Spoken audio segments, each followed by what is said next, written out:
Tonight, we're traveling far below the last traces of daylight into the deepest layers of our planet's oceans, a place where sunlight fades away, where cold replaces warmth, and where life moves through water that has never felt the sky.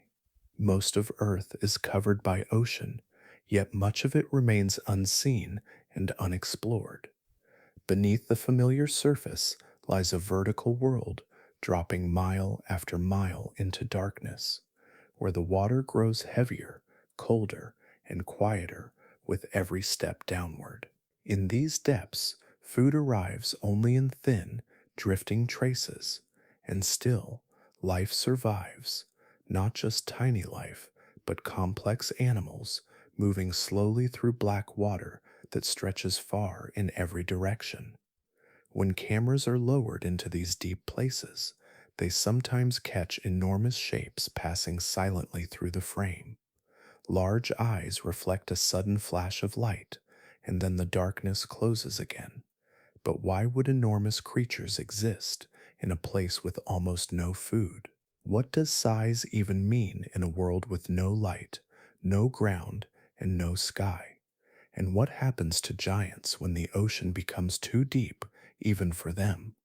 Tonight, we will drift gently into that mystery toward the vast living space that remains mostly untouched beneath the waves. But before we begin, if you enjoy videos like this, slow, soothing, and quietly filled with wonder, I'd love it if you gave this one a like and maybe tapped subscribe. It helps more curious minds like you find their way to this peaceful little corner of the internet.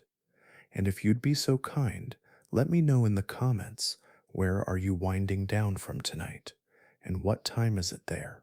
It's always a joy to see how far across the world this little sleepy corner of science travels.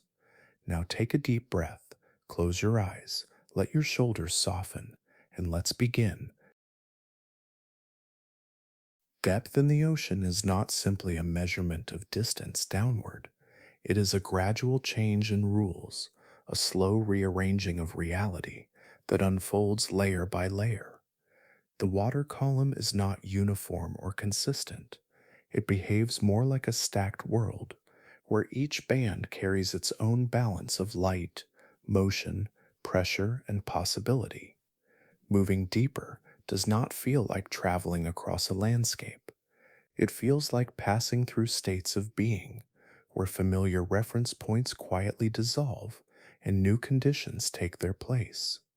Near the surface, the ocean still carries the memory of the sky. Light moves freely at first, scattering into ripples and wavering paths that soften the world rather than erase it. Shapes remain clear, colors still exist, and movement happens with ease. Energy flows generously here, driven by the constant presence of sunlight. This upper layer feels active, restless, and alive with exchange. But depth does not need long distances to transform this scene. The shift begins almost immediately, subtle at first, then unmistakable. Sunlight thins quickly as water absorbs and filters it. Each meter downward removes a little more brightness, a little more warmth, a little more certainty. The change is steady and inevitable, like a slow closing of curtains. Colors fade quietly, not all at once, but in an orderly retreat. What remains becomes muted, then pale, then nearly absent. Soon light no longer defines the environment at all. It stops shaping behavior, stops setting rhythms, stops offering orientation. Darkness here is not dramatic or sudden. It is complete because nothing interrupts it. With the loss of light, the ocean begins to feel less like a place and more like a volume. Space expands in every direction, but without visual anchors. Distance becomes abstract, size becomes relative, motion slows, not from resistance, but from conservation. Without sunlight to fuel abundance, everything that persists must learn restraint. Energy is gathered carefully, spent slowly, and never wasted. Life adapts by stretching time rather than speed. As illumination vanishes, Pressure grows into the dominant presence. Water accumulates above, stacking weight upon weight, pressing evenly from all sides. This force does not surge or fluctuate. It remains constant, absolute, and unavoidable. Pressure rises far faster than intuition suggests. Each descent multiplies its effects, compressing materials and reshaping what survival requires. Structures that rely on rigidity become liabilities. Hollow spaces become fragile. Endurance favors forms that bend, compress, and return without fracture. This rising pressure does more than challenge bodies. It redefines how movement feels, how tissues hold together, and how chemistry behaves. The ocean layers are shaped as much by force as by temperature or light.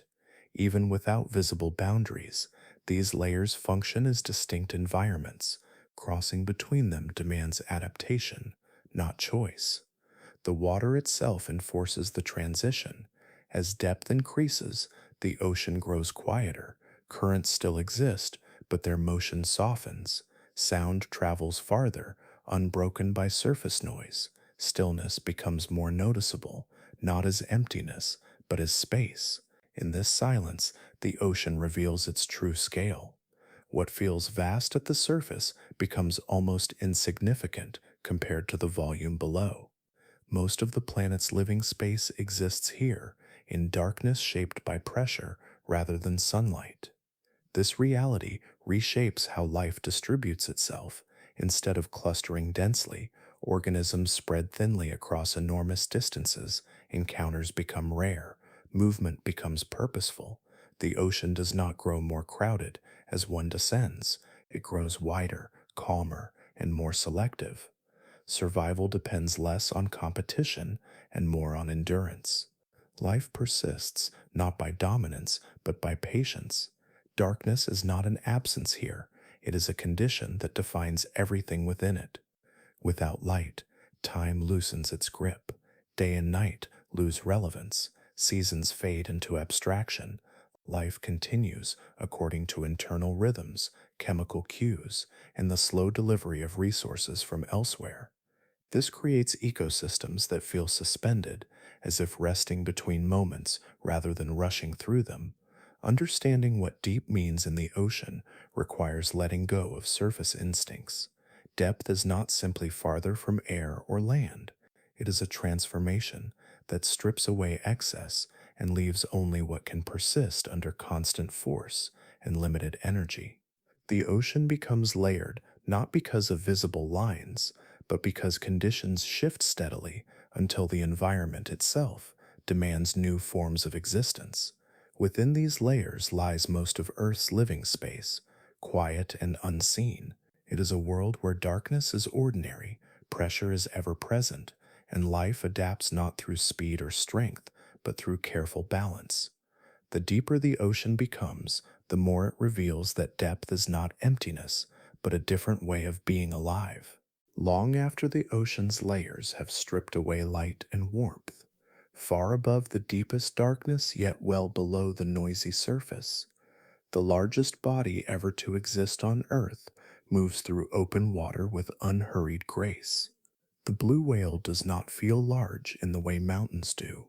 Its size reveals itself slowly, through scale rather than weight, through the way the sea must part to make room for its passing. From a distance, a blue whale can seem simple, almost minimal in shape. Its body stretches long and smooth, tapering gradually, without sharp edges or excess structure. Only when another object drifts near does its true scale begin to register. A human-built vessel nearby looks suddenly small. A full-grown adult of this species can reach lengths comparable to a city street, its heart alone weighing as much as a small car. Its tongue carries the mass of an elephant. These comparisons feel abstract until imagined within water, where there is no ground beneath and no sky above, only space filled entirely by a living form. This immense size did not emerge by accident. It is supported by abundance, but not the kind found near shore or reef. The blue whale feeds on krill, creatures so small they barely disturb the water when they swim. Individually, they offer almost nothing, but gathered together in vast swarms, they become one of the ocean's richest living resources. A blue whale opens its mouth, and the sea itself pours in, carrying thousands of tiny bodies at once. Water rushes back out through baleen plates, leaving food behind.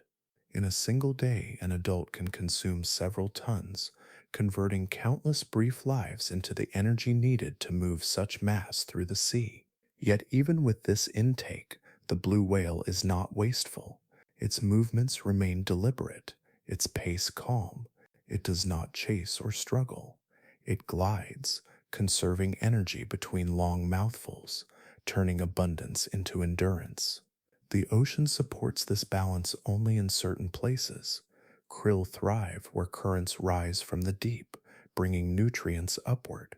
Without these invisible highways of food, even the largest animal to ever live cannot persist. Because of this dependence, the blue whale's range is vast, but not limitless. It roams entire oceans, migrating slowly between feeding grounds and breeding waters. It cannot enter shallow regions easily. Coastal zones grow too tight, too cluttered, too unpredictable for such length and mass. Narrow channels and enclosed seas are barriers, not doorways. The whale belongs to open water, where depth offers freedom rather than restriction. Despite its power, the blue whale is shaped by boundaries it cannot cross. It does not descend into the deepest parts of the ocean. The pressure below exceeds what its massive lungs and blood-filled tissues can tolerate. Its food does not live there, and neither can it. Its size, while unmatched, is still bound to regions where life gathers densely enough to sustain it. In this way, its greatness remains carefully balanced with limitation. When a blue whale surfaces, the exhalation rises in a towering column, briefly reconnecting this deep water giant with the air above. Then it slips back beneath the surface, leaving almost no trace, no scars on the water, no disturbance that lasts. The ocean closes gently behind it, holding the largest animal that has ever lived as easily as it holds plankton, shadows, and silence. Below the bright feeding grounds of the largest whales, another giant moves through a deeper, quieter realm. The sperm whale does not depend on drifting abundance or surface light. It enters darkness deliberately, slipping beneath layers where sound replaces sight and pressure becomes constant. Its body carries the marks of this choice, shaped not for endless travel across oceans, but for repeated descents into places where most life thins and shadows grow long. A sperm whale begins its dive without haste. The surface recedes gradually, light fading into a dim wash before disappearing entirely. Air held in massive lungs compresses as depth increases, reducing buoyancy and easing the long fall. The descent continues far beyond the reach of sunlight, into water that remains cold, still, and heavy. Here, the whale relies not on vision, but on sound, sending focused clicks forward into the dark. These pulses travel outward, strike unseen forms, and return as echoes, building a living map from vibration alone. The depths reached by sperm whales extend far below what most large animals can endure. They travel thousands of meters downward, entering zones where pressure would challenge rigid bodies and crush air-filled spaces. Their tissues, rich with oxygen-binding molecules, allow long stays below. Their blood chemistry slows oxygen use. The dive becomes not a struggle, but a sustained glide through layers of increasing silence. Time stretches. Motion becomes precise and economical. What draws them downward is not mystery, but prey adapted to the same darkness. Giant squid and other deep-water cephalopods drift or hunt in these layers, soft-bodied and elusive. They do not flee far or fast, conserving energy in an environment where food arrives rarely. The sperm whale searches patiently, sweeping the dark with sound until movement resolves into form. A brief acceleration follows, then stillness, as prey is taken in a space without witnesses. These encounters are not gentle. Evidence of struggle marks the bodies of sperm whales, pale scars circling their heads and flanks. Each mark matches the size and pattern of suction cups from arms that once wrapped tightly in defense. These battles unfold far from light, without spectacle. They are slow, powerful contests shaped by pressure and endurance rather than speed. Sometimes the whale bears the marks upward, carrying the record of what fought back in the depths. Despite their size, sperm whales do not linger indefinitely in darkness. Each dive must end. Gradually, they turn upward, ascending through the same layers they crossed before. Darkness softens to dim blue, then to shifting light. At the surface, the whale exhales explosively, releasing spent air before breathing again. The ocean accepts the disturbance briefly, then smooths over, leaving little sign of what occurred below. Unlike surface-feeding giants, sperm whales belong to a vertical world. Their lives unfold across depth rather than distance, moving repeatedly between air and abyss. They connect realms that remain otherwise separate, carrying energy from deep prey into higher layers of the ocean. Their movements stir slow exchanges, linking darkness to light through repetition and time. The sperm whale does not conquer the deep, it negotiates with it. Each dive is permitted only through adaptation and restraint. It cannot remain forever below, nor can it bring light with it. Instead, it listens, moves, and waits, shaped by the pressures and silences it enters. In this way, it becomes a living bridge between worlds, a giant that hunts in darkness not through dominance, but through understanding the rules of a place where sight ends and endurance begins. For a long time, the largest squid existed only at the edges of human knowledge. They appeared first as stories carried by sailors, then as fragments lifted accidentally from the deep. A torn arm on a deck, a circular scar pressed into whale skin, a body washed ashore, already damaged by a world it did not belong to. These clues arrived quietly, without drama, offering just enough evidence to suggest that something immense moved through the darkness far below. The giant squid is built for a world without light. Its body is long, pale, and soft, shaped more like a drifting shadow than a solid form.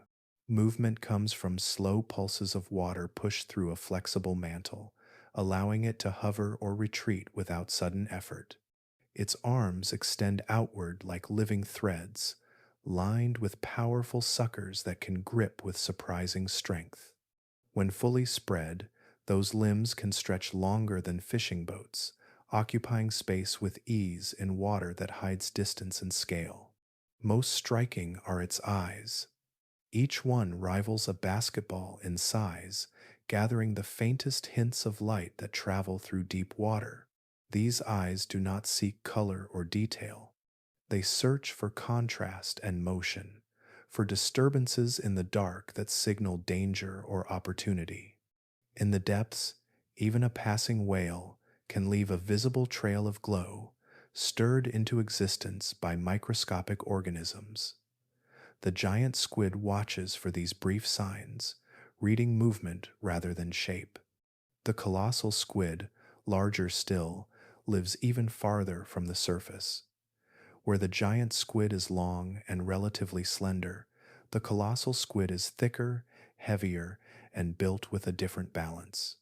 Its arms and two longer tentacles carry rotating hooks as well as suckers, giving it a powerful grip when contact is made. Its body holds more mass, more muscle, and more weight than its cousin, making it the heaviest invertebrate known to exist. Encounters with colossal squid are rarer, not because they are mythical, but because their world is deeper and harder to reach.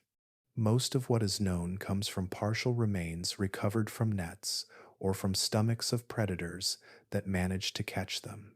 Their lives unfold far below human observation, in cold water where movement is slow and energy is guarded carefully.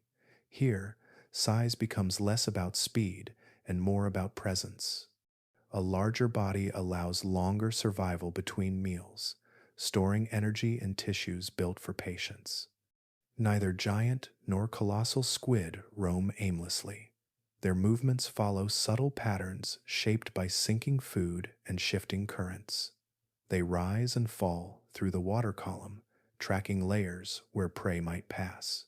Fish and other squid drift downward after feeding closer to the surface, becoming part of a slow rain of life that the deep depends on.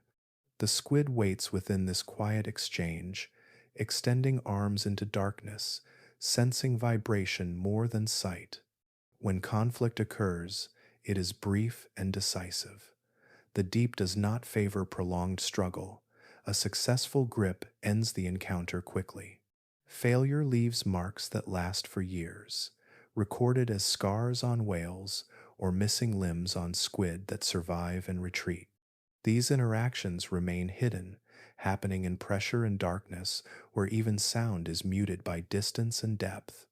What makes these animals feel monstrous is not violence, but scale combined with invisibility. They grow large without ever being seen growing. They hunt without being watched. They exist without witness, yet leave unmistakable signs of their passage. In this way, the giant and colossal squid remind us that the ocean does not reserve its wonders for the surface. It builds them patiently, far below, allowing them to move through the dark as part of a living world that has never required an audience. In the deep ocean, eyes do not exist for beauty or detail. They exist for survival in a world where light is no longer generous. Far below the surface, vision becomes less about seeing clearly and more about sensing presence. This is where the largest eyes on Earth evolved, not on land beneath open skies, but in water so dark that even starlight never arrives. Here, eyes grow not to admire the world, but to detect its faintest movements. The animal that carries these immense eyes is not large by terrestrial standards. It does not tower or dominate by mass. Instead, it invests in vision. The colossal squid holds eyes larger than those of any other known animal, each one shaped like a polished sphere of living glass. Their size is not excess, it is necessity, built patiently by generations that survived only by noticing what others could not.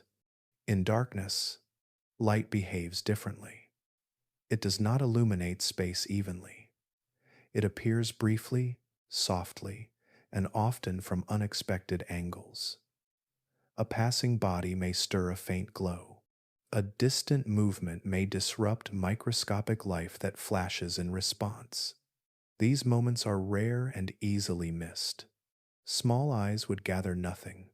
Large eyes, however, act like deep-sea windows, collecting scattered photons and concentrating them into usable signals.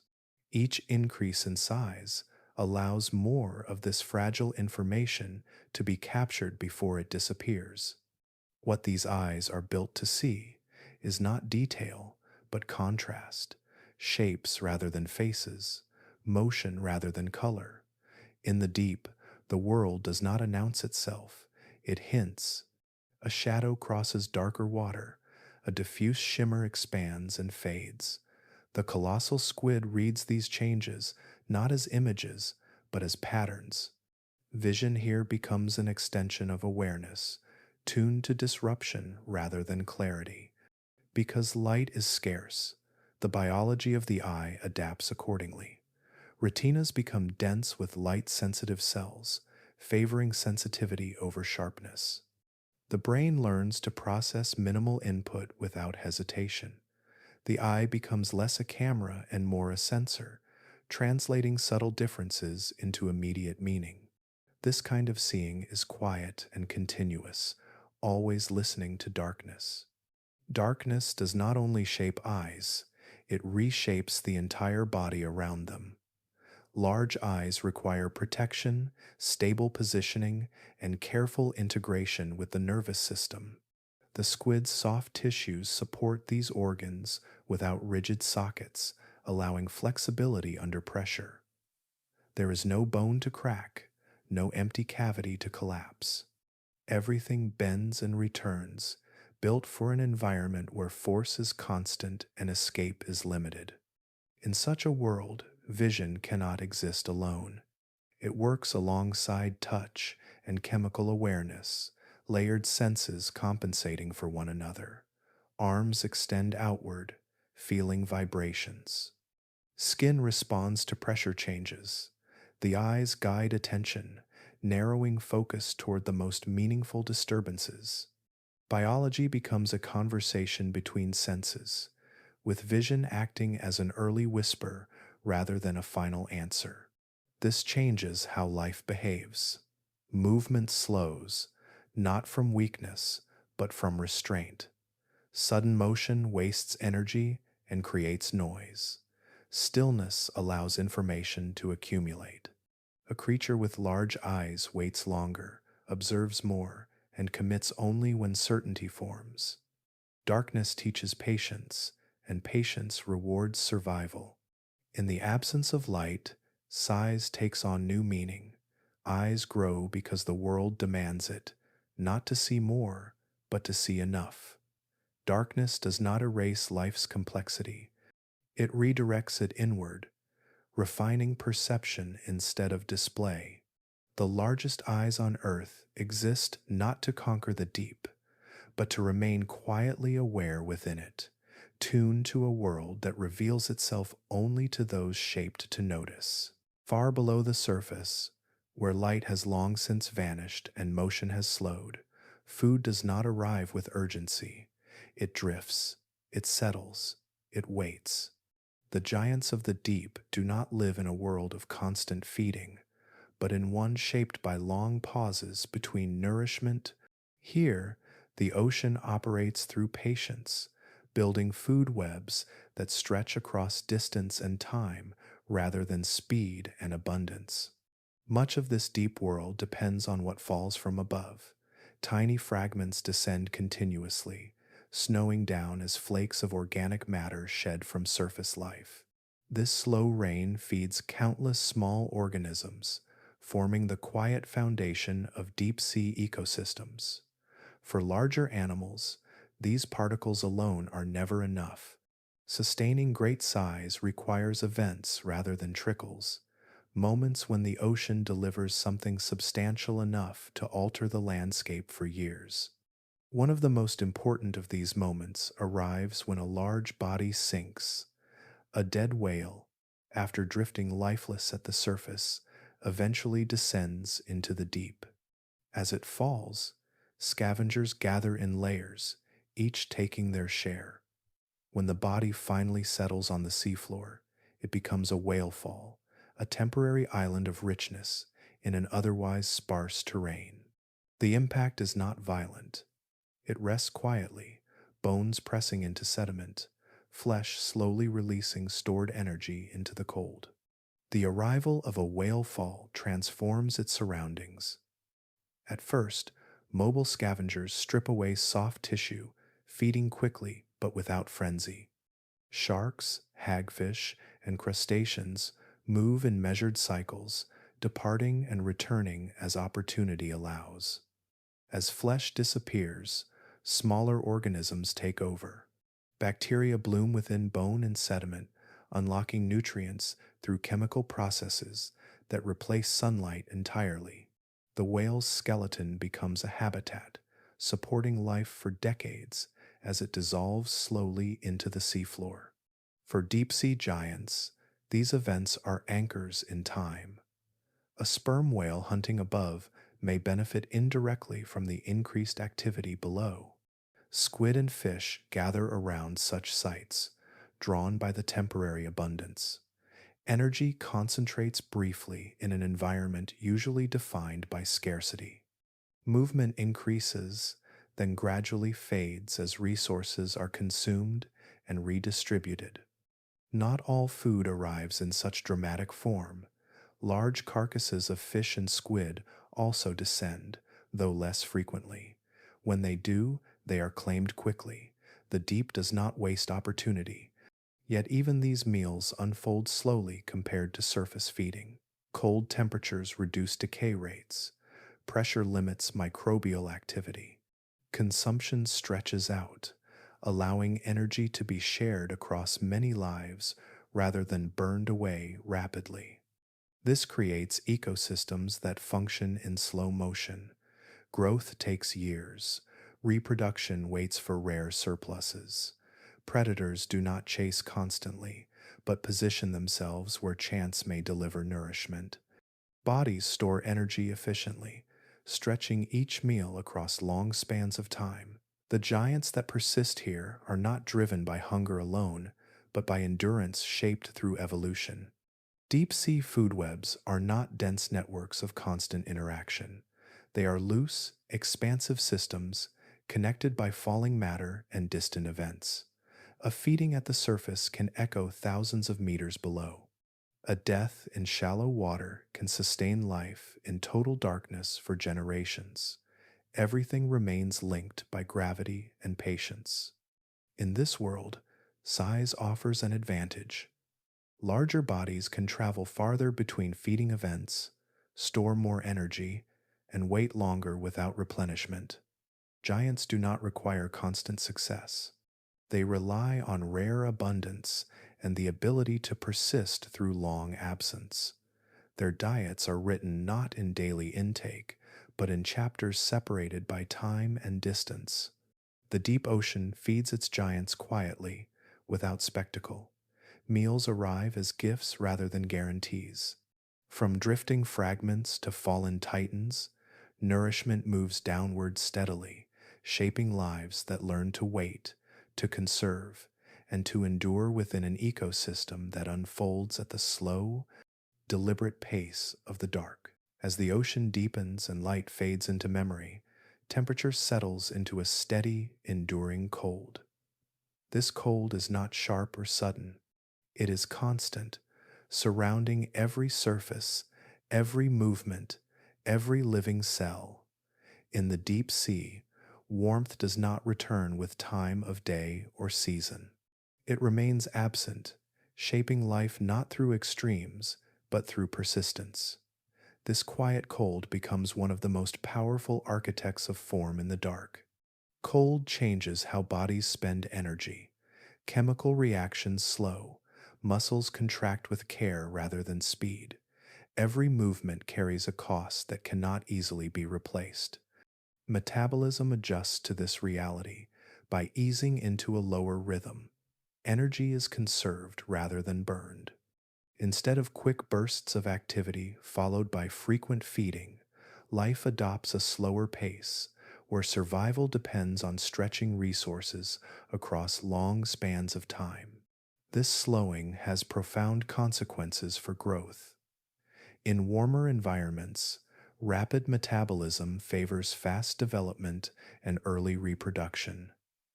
Bodies grow quickly, mature quickly, and are replaced quickly. In the cold, deep sea, that urgency disappears. Growth stretches outward rather than rushing forward. Cells divide at a measured pace. Tissues build gradually, layer by layer, year after year. Size accumulates quietly, not through speed, but through patience. Slow growth allows structures to become large without constant strain. A body that grows over decades can reinforce itself slowly, distributing mass evenly, adapting to pressure and scarcity as it expands. There is no sudden demand that risks collapse.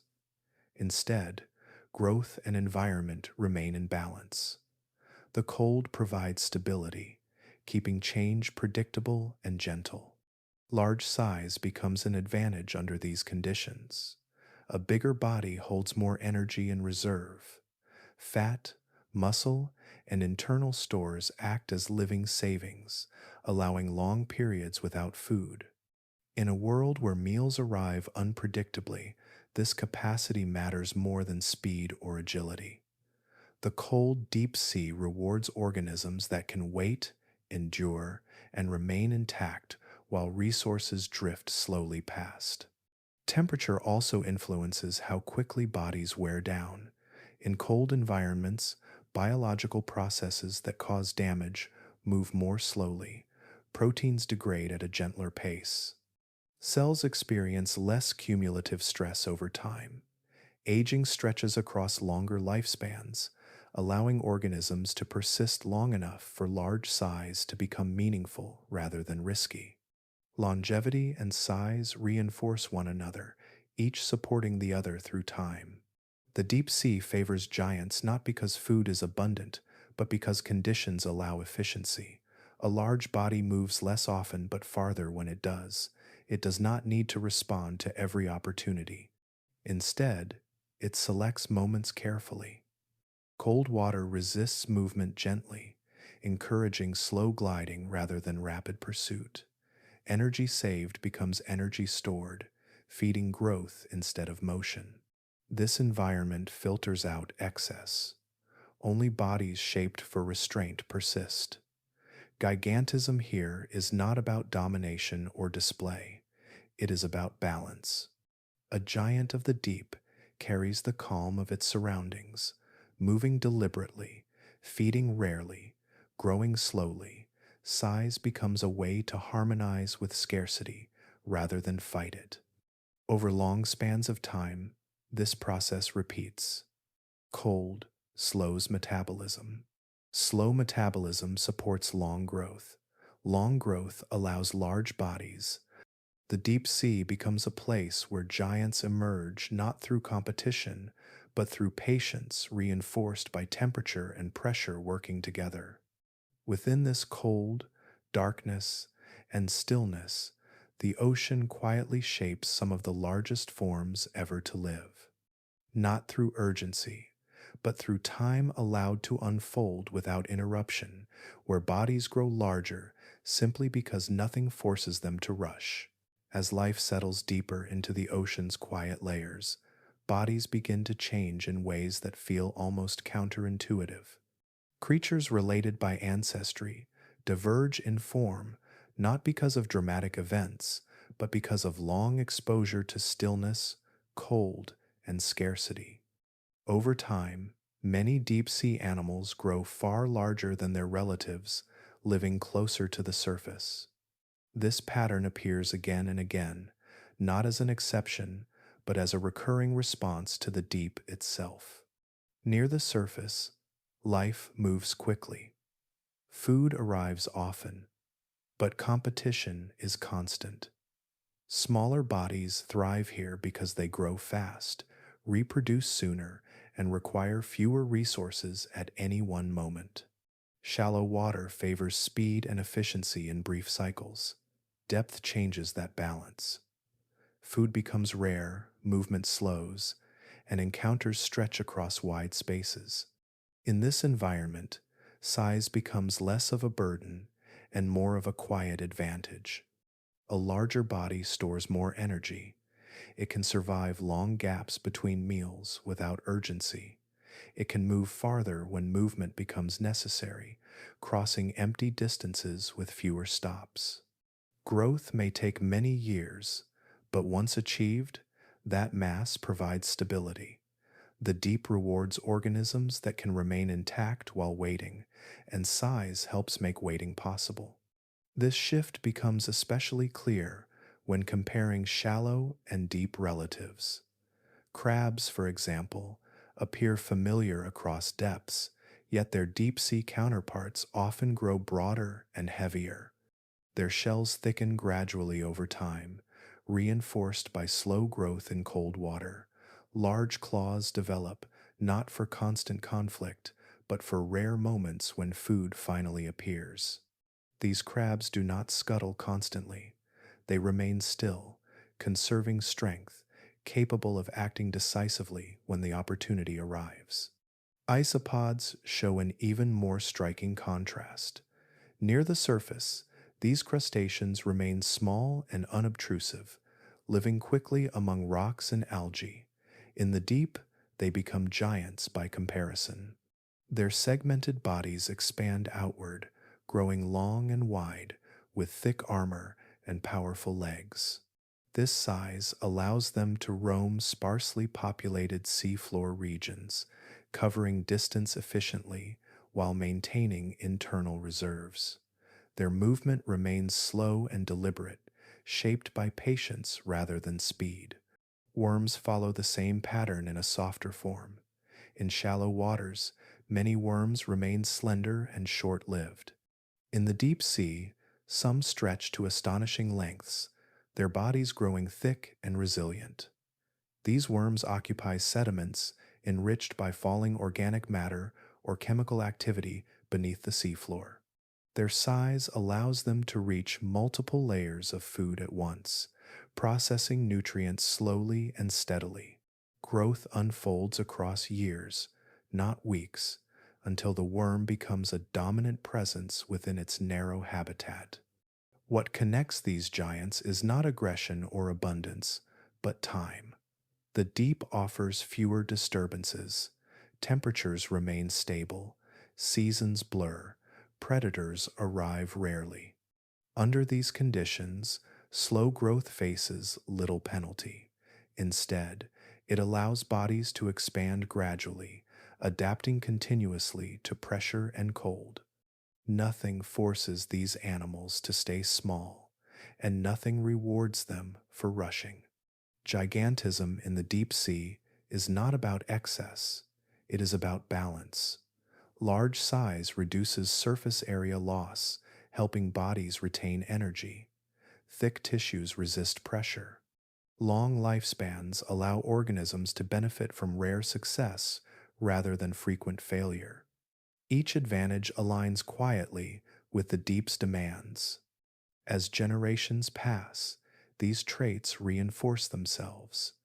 Bigger individuals survive longer. Longer survival allows further growth. Over vast stretches of time, modest differences accumulate into dramatic contrasts. A crab becomes massive, an isopod becomes imposing, a worm becomes monumental within its own slow world. Deep sea gigantism reveals how environment shapes form without urgency or drama. The ocean does not force bodies to grow large. It simply allows them to do so, patiently, in darkness where time moves gently and waiting becomes a way of life. In the coldest regions of the deep and the far north, predation follows a very different rhythm. Here, speed offers little advantage. The water itself resists quick movement, and food arrives too rarely to reward constant effort. Within this slow architecture of cold and darkness, some predators have adapted not by becoming faster or more aggressive, but by becoming enduring. Their lives unfold quietly, measured not in seasons, but in centuries. Greenland sharks move through this world with remarkable restraint. Their bodies are large and heavy, yet their pace remains almost drifting. A slow sweep of the tail carries them forward, steady and unhurried. They do not pursue prey in bursts of motion. Instead, they patrol vast areas patiently, allowing opportunity to present itself rather than forcing an encounter. In water near freezing, muscles contract slowly, conserving energy with every movement. This pace reflects the chemistry of their bodies. Cold slows metabolism, and these sharks embrace that slowing completely. Their tissues require little oxygen, their hearts beat calmly. Growth proceeds at a rate so gradual it challenges ordinary measures of time. Decades pass before adulthood is reached, and age accumulates far beyond what most vertebrates experience. These sharks carry the long memory of the ocean within them, living records of environmental stability rather than change. Sleeper sharks share this approach, though they inhabit a wider range of deep and cold waters. Their name reflects their behavior rather than their condition. They are not inactive, but their activity unfolds gently, almost invisibly. They cruise beneath the ice or along deep slopes, sensing rather than chasing. When prey is weak, injured, or unaware, the shark closes the distance without haste. The encounter ends not in pursuit, but in quiet inevitability. This method of predation suits a world where energy must be guarded carefully. A slow predator can afford to wait. It can survive long stretches without feeding. Its size allows storage, while its pace reduces loss. Over time, this balance supports extraordinary longevity. Some Greenland sharks have been shown to live for centuries, their age is inferred from slow chemical changes within their bodies. They were already old when human history was still young. Such long lives reshape behavior. There is no need to rush growth or reproduction. Each phase arrives when conditions allow it. Risk is avoided rather than confronted. Injury heals slowly, but rarely happens. Experience accumulates across generations within a single body. The shark becomes not just a predator, but a fixture within its environment, moving through familiar routes year after year, century after century. In the deep ocean, being slow does not mean being fragile. It means being precisely matched to the environment. These predators face few threats once mature. Their size discourages attack. Their tissues tolerate pressure and cold. Parasites may gather on their skin, even their eyes, yet the sharks continue, seemingly untroubled. Time belongs to them. Their presence influences the deep subtly. By consuming weakened animals and scavenging remains, they recycle energy without dramatic disruption. They do not empty ecosystems, they steady them. Their long lives smooth fluctuations, connecting distant periods through persistent movement. The slowest predators on Earth demonstrate another way to succeed. In the deep and the cold, survival favors those who endure rather than dominate. Greenland sharks and their relatives embody this lesson fully, living long enough for the world to change around them while they continue calm and constant through the dark water they have always known. As depth, cold, and darkness settle into permanence, life begins to organize itself around restraint. The deep sea does not reward urgency. It offers no advantage to constant motion or rapid response. Instead, it shapes organisms that move only when necessary, feed only when opportunity appears, and exist for long stretches without interruption. Within this slow framework, large bodies become not a liability, but a quiet solution. A low energy lifestyle sits at the center of this pattern. In the deep ocean, every movement costs more than it gives back. Water resists acceleration. Food arrives sporadically. There is no reason to roam continuously or compete aggressively. Many deep-dwelling giants reduce activity to the bare minimum required for survival. Muscles remain relaxed. Metabolism idles at a steady, subdued pace. Energy is preserved rather than spent, turning stillness into a form of efficiency. This conservation allows resources to be redirected inward. Instead of fueling speed or frequent reproduction, energy supports maintenance and slow expansion. Tissues strengthen gradually. Cells repair damage methodically. Growth continues quietly, even when feeding events are separated by long intervals. A body that does not rush can afford to become large because it does not demand constant replenishment. Long lifespans naturally follow this strategy. When energy is spent slowly, wear accumulates slowly as well. biological processes that lead to aging progress at a measured pace. Proteins break down less rapidly. Cells experience fewer cycles of stress. In the stable conditions of the deep, where temperature and chemistry change little, longevity becomes sustainable. Years stack gently upon one another, allowing growth to unfold across decades or longer. Large size benefits from this extended timeline. A creature that lives longer has more opportunity to accumulate mass without destabilizing itself. There is time to adapt gradually as size increases, reinforcing tissues and adjusting internal balance. Growth becomes a continuous adjustment rather than a sprint. The body remains functional throughout the process, supported by patience rather than speed. Minimal movement reinforces this balance further. Deep sea giants rarely travel quickly or often. They drift, glide, or remain settled until change is required. Each motion is deliberate, chosen for necessity rather than impulse. This minimizes energy loss and reduces exposure to injury. In an environment where healing takes time, avoiding damage is essential. With fewer movements comes less need for constant sensory input. Vision, hearing, and response all soften into steady awareness rather than alertness. The body settles into a calm equilibrium, tuned to notice meaningful changes while ignoring the rest. This relaxed state supports stability, allowing large bodies to persist without the strain of constant readiness.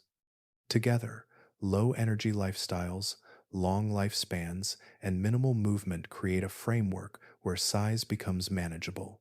Large bodies act as reservoirs, storing energy when available and releasing it slowly. They buffer the unpredictability of the environment, smoothing long periods of scarcity with internal reserves.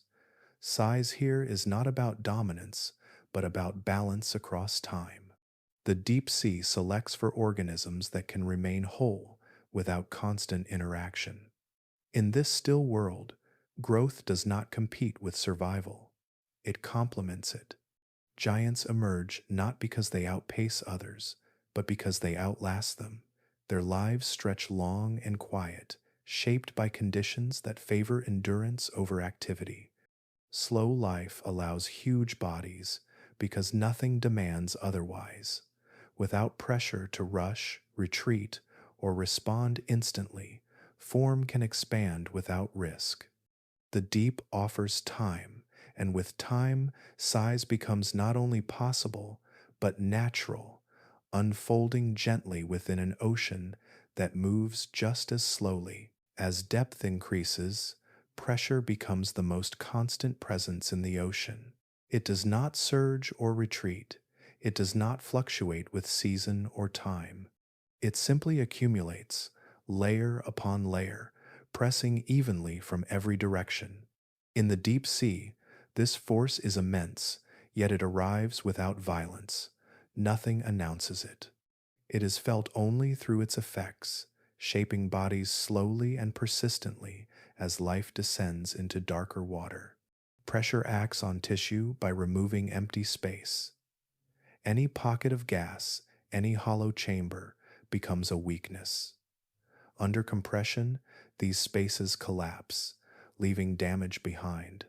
This is why air-filled lungs and cavities cannot exist deep below. But water-filled tissues behave differently. Fluids transmit pressure evenly, distributing force rather than concentrating it. Cells saturated with water compress uniformly, maintaining their integrity even as external pressure rises. In the deep sea, survival depends on being filled, flexible, and continuous. Bones struggle under these conditions. Rigid structures resist compression, and resistance creates stress. As pressure increases, microscopic fractures begin to form. Over time, these weaknesses can spread, compromising strength rather than preserving it. Heavy skeletons also impose metabolic costs. They require resources to maintain and repair, and they add mass that must be moved through dense water. In the deep, where energy is scarce and movement is slow, such costs are rarely justified. This is why many deep sea giants abandon rigid skeletons altogether. Soft bodies bend where bones would crack. Muscle, cartilage, and connective tissue deform under pressure and return to shape without injury. These materials absorb force instead of fighting it. The body becomes less like a structure and more like a volume, yielding slightly while remaining whole. Pressure passes through rather than pressing inward against fixed points. Even where some rigidity remains, it is reduced and redistributed. Bones become lighter, thinner, or replaced by supportive tissues that offer strength without brittleness. Joints loosen. Frameworks become internal rather than external. The body adapts to pressure by becoming quieter, less resistant, and more accepting of the forces surrounding it. Pressure also alters chemistry at a fundamental level. Proteins change shape. Enzymes slow or adapt.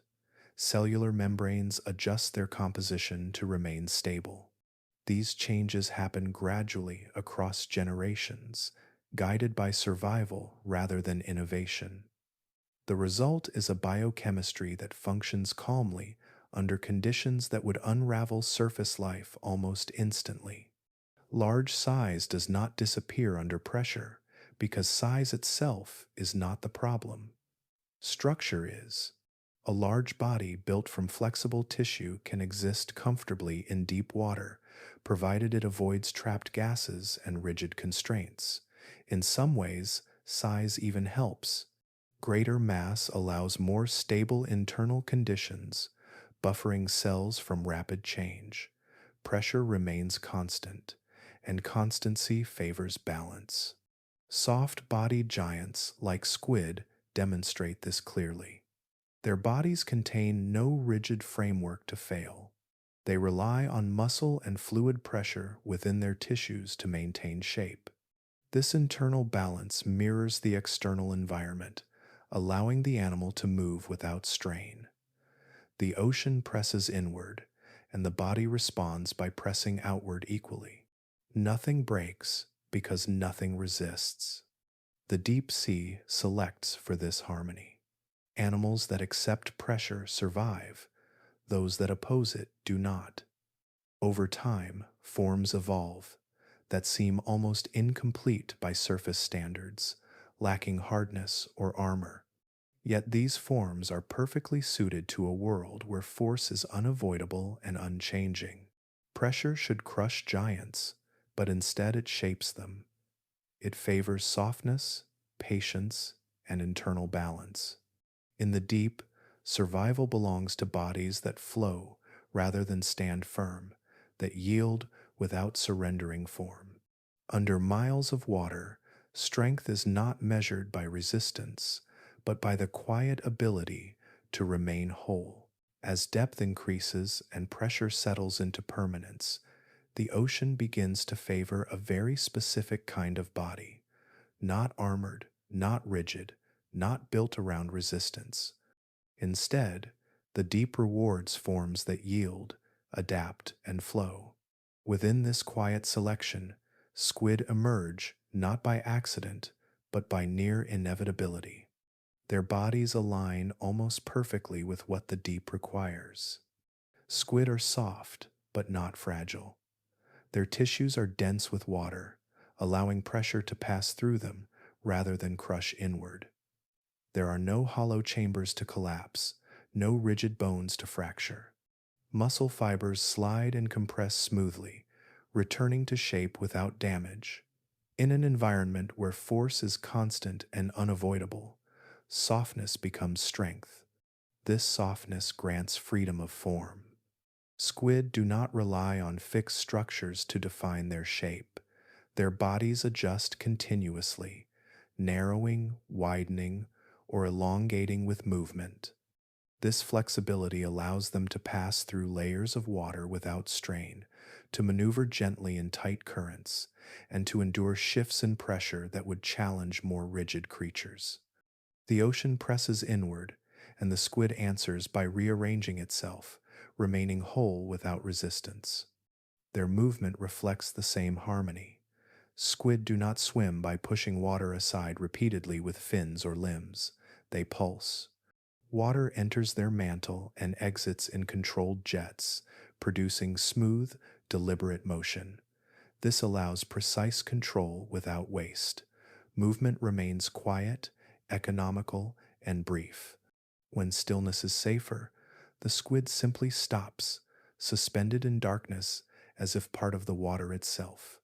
Flexible shapes also allow squid to grow large without consequence. As size increases, pressure does not multiply stress points because there are none. A larger squid experiences the same even compression as a smaller one. Growth does not demand thicker bones or heavier armor. It requires only more tissue, which the deep sea readily supports through patience and time. This is why squid become giants so naturally. Their bodies scale upward without introducing weakness. Long arms extend into space without strain, searching calmly for movement. Massive mantles hold reserves of energy, supporting long intervals between feeding. Even their nervous systems remain distributed and resilient, suited for an environment where damage must be absorbed rather than opposed. In darkness, squid also excel through restraint. They do not rely on constant activity or frequent feeding. Their metabolism remains subdued, matched to cold and scarcity. Energy flows inward and is stored, not burned quickly. Growth continues slowly, supported by long lifespans and efficient use of every resource. Over time, modest advantages accumulate into astonishing scale. Their adaptability extends beyond structure into behavior. Squid can inhabit a wide range of depths, moving vertically through the ocean's layers when conditions allow. Their bodies tolerate pressure changes that would injure many other animals. Their flexibility serves them not only physically, but ecologically, allowing them to exist across a vast vertical world. Nothing about squid feels accidental in the deep. Every aspect of their design aligns with darkness, pressure, and time. They are neither hurried nor constrained by form. They occupy space easily, expanding into emptiness without conflict. Where rigid giants struggle, squid simply exist, shaped by conditions rather than challenged by them. In the deep sea, ruling does not mean controlling territory or dominating others. It means enduring. Squid rule the deep because they embody its rules. Softness over rigidity, flexibility over force, patience over speed. Their giant forms drift through darkness, not as anomalies, but as expressions of what the deep has quietly favored all along. Beyond the depths, where even the largest deep-sea giants still move with confidence, the ocean begins to change again. The transition is not sudden. It unfolds quietly, almost gently, as conditions thin rather than collapse. The water grows more still, encounters become rarer. What once felt sparse begins to feel vast, not in distance, but in absence. Food becomes the first thing to fade. The slow rain of organic matter that once drifted steadily downward weakens with every passing layer. Fewer fragments arrive from above, and those that do have already been stripped of much of their value. The large events that once reshaped the seafloor grow uncommon. Carcasses rarely reach these depths intact. The ocean becomes a place where nothing extra remains, where every remaining calorie has already traveled far and endured loss. This scarcity changes behavior before it changes bodies. Movement slows further, not as a strategy, but as a necessity. The cost of searching begins to outweigh the reward. Life becomes more localized, tied to narrow niches where chemistry or geography offers rare support. The wide-ranging patrols of giants give way to smaller ranges and longer waiting. The deep becomes quieter, not just in sound, but in activity. Oxygen also begins to thin. Though water still holds it, circulation weakens and renewal slows. The chemistry of life must adapt again, relying on efficiency over output. Cells operate at the edge of what remains usable. Muscles relax. Metabolism slips lower, approaching its minimum sustainable rhythm. Every breath taken from the water carries less potential than before. Large bodies struggle under these conditions. Size demands energy, even when movement stops. Tissue must be maintained. Cells must be repaired. In these deeper layers, the balance tips. What once allowed giants to endure now becomes a burden. Reserves empty faster than they can be filled. Long waits stretch into losses rather than patience. As this happens, giants do not vanish suddenly. They retreat. Their ranges end gradually, tracing invisible boundaries drawn not by pressure or cold, but by nutrition and chemistry. Fewer large predators pass through. Fewer shadows drift through the darkness. The ocean does not become empty, but it becomes quieter in scale. Smaller forms begin to dominate. Bodies simplify. Shapes grow slender or compact. Life focuses inward, relying on minimal energy pathways rather than stored reserves. Bacteria and small invertebrates thrive where larger animals cannot, supported by chemical reactions rather than falling food. The ecosystem shifts from one shaped by size and patience to one defined by persistence and precision. The disappearance of giants does not signal failure. It marks a transition to a different kind of living space. The ocean continues downward, offering fewer resources, less oxygen, and narrower margins. Life responds by becoming smaller, slower, and more specialized. Complexity remains, but it is compressed rather than expanded. In these depths, the ocean feels ancient, not because it is old, but because it changes so slowly. Processes that take moments near the surface unfold across centuries here. Bodies no longer grow large because there is no advantage to doing so. Survival depends on fitting perfectly into what little remains rather than enduring what has been lost. As depth increases beyond the reach of giants, the deep sea settles into stillness. Movement continues, but gently and rarely. Life persists, but it does so quietly, without scale or spectacle. The ocean does not end here. It simply becomes more selective, guiding form and function toward a different expression of endurance, one where size fades and balance becomes everything. Beyond the depths where food thins and oxygen slackens, the ocean settles into a wide, quiet stillness known as the abyssal plains. These regions stretch across enormous portions of the seafloor, broad and gently rolling, shaped by sediments that have drifted down for ages. Nothing dramatic marks their borders. They arrive gradually, as the last traces of motion fade and the environment becomes steady, cold, and unchanging. Here, the seafloor feels distant even to the water above it. Currents weaken until they feel more like suggestions than forces. The ground is soft, layered with fine particles that record time through accumulation rather than erosion. Each grain represents a long journey downward, stripped of energy along the way. The abyss does not gather what the upper ocean sheds. It receives only what remains after everything else has already taken its share. Food exists here, but barely. The slow rain from above becomes faint and irregular. Larger deliveries rarely arrive intact.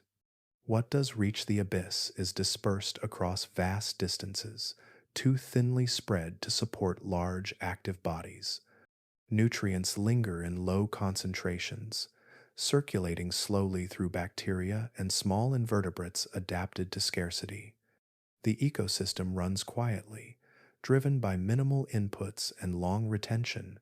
This is where giants reach their limit.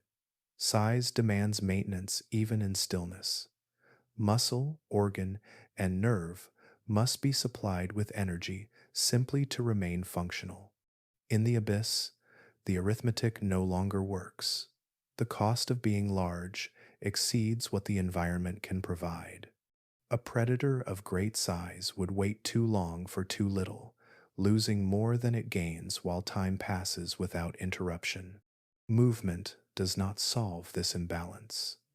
The abyssal plains are immense, and roaming them would require energy far beyond the reward. There are no dense congregations to visit, no predictable paths of prey. Space stretches evenly in all directions, offering neither shelter nor concentration. The abyss favors those who can endure in place rather than search widely. As a result, life here becomes small, slow, and precise. Bodies simplify, tissues thin, forms flatten or burrow gently into sediment, reducing exposure and conserving energy. Predation continues, but at a reduced scale, carried out by organisms whose needs are modest and whose patience is extreme. The drama of pursuit fades, replaced by steady, almost imperceptible exchange. Chemistry becomes the quiet driver of survival. Bacteria process what little organic matter arrives, releasing energy through slow reactions that do not rely on light. Small animals feed on these bacteria, forming tight loops of consumption that recycle nutrients efficiently. Nothing is wasted because nothing is abundant. The abyss becomes a place of careful accounting. The absence of giants does not make this world empty. It makes it subtle. Interactions still occur, but they unfold across long spans of time. A disturbance may leave a mark for years before fading. A rare fall of organic matter may support a community that lingers quietly until it is fully absorbed into the sediment. Change arrives slowly and leaves slowly. In this setting, large predators cannot persist because the environment offers no margin for error. There is no excess to draw upon, no burst of abundance to recover losses. Survival belongs to organisms that fit exactly within the narrow limits provided. The abyss rewards balance rather than presence, precision rather than scale.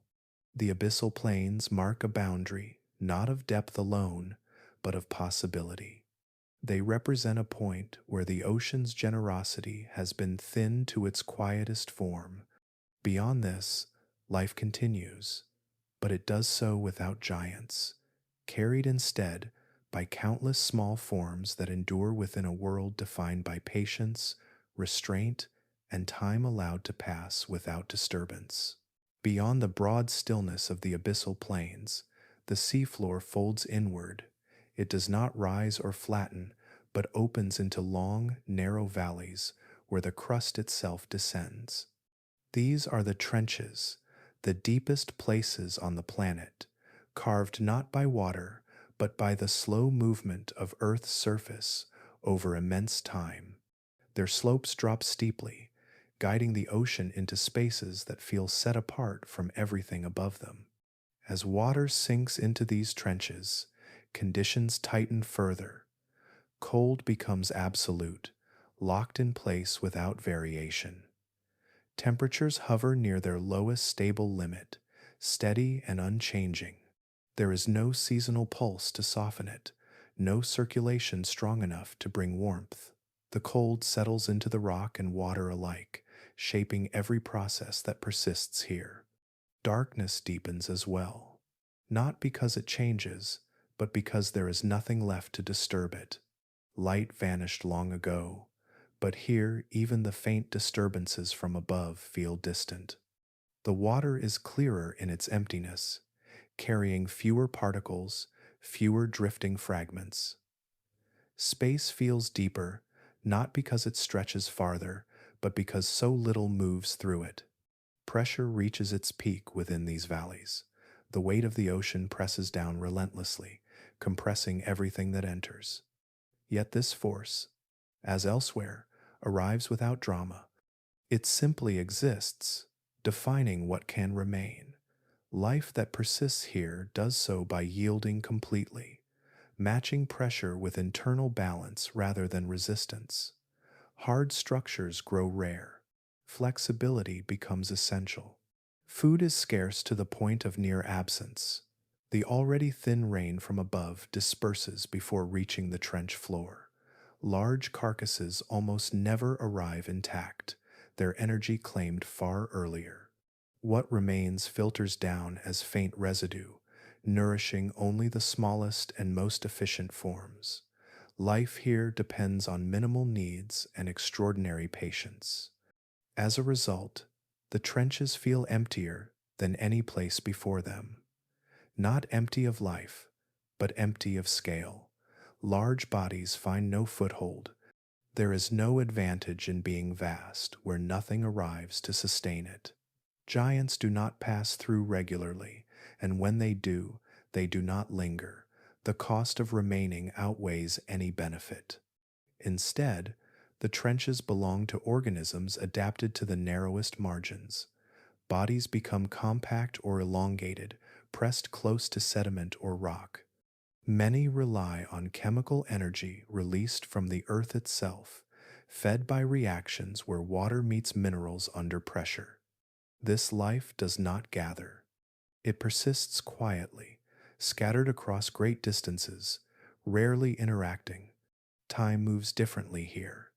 Change arrives so slowly that the environment feels suspended. A disturbance may remain visible for years before softening back into stillness. Growth unfolds almost imperceptibly. Reproduction waits for rare alignment of conditions. Life exists without urgency, sustained by balance rather than abundance. The trenches are colder, darker, and emptier, not because they are hostile, but because they are selective. They strip away excess until only what fits precisely can remain. There is no room for waste, no tolerance for imbalance. Everything that survives here does so by matching the environment perfectly. At the bottom of Earth, the ocean does not end in drama. It settles into quiet depth, holding space for forms that require almost nothing.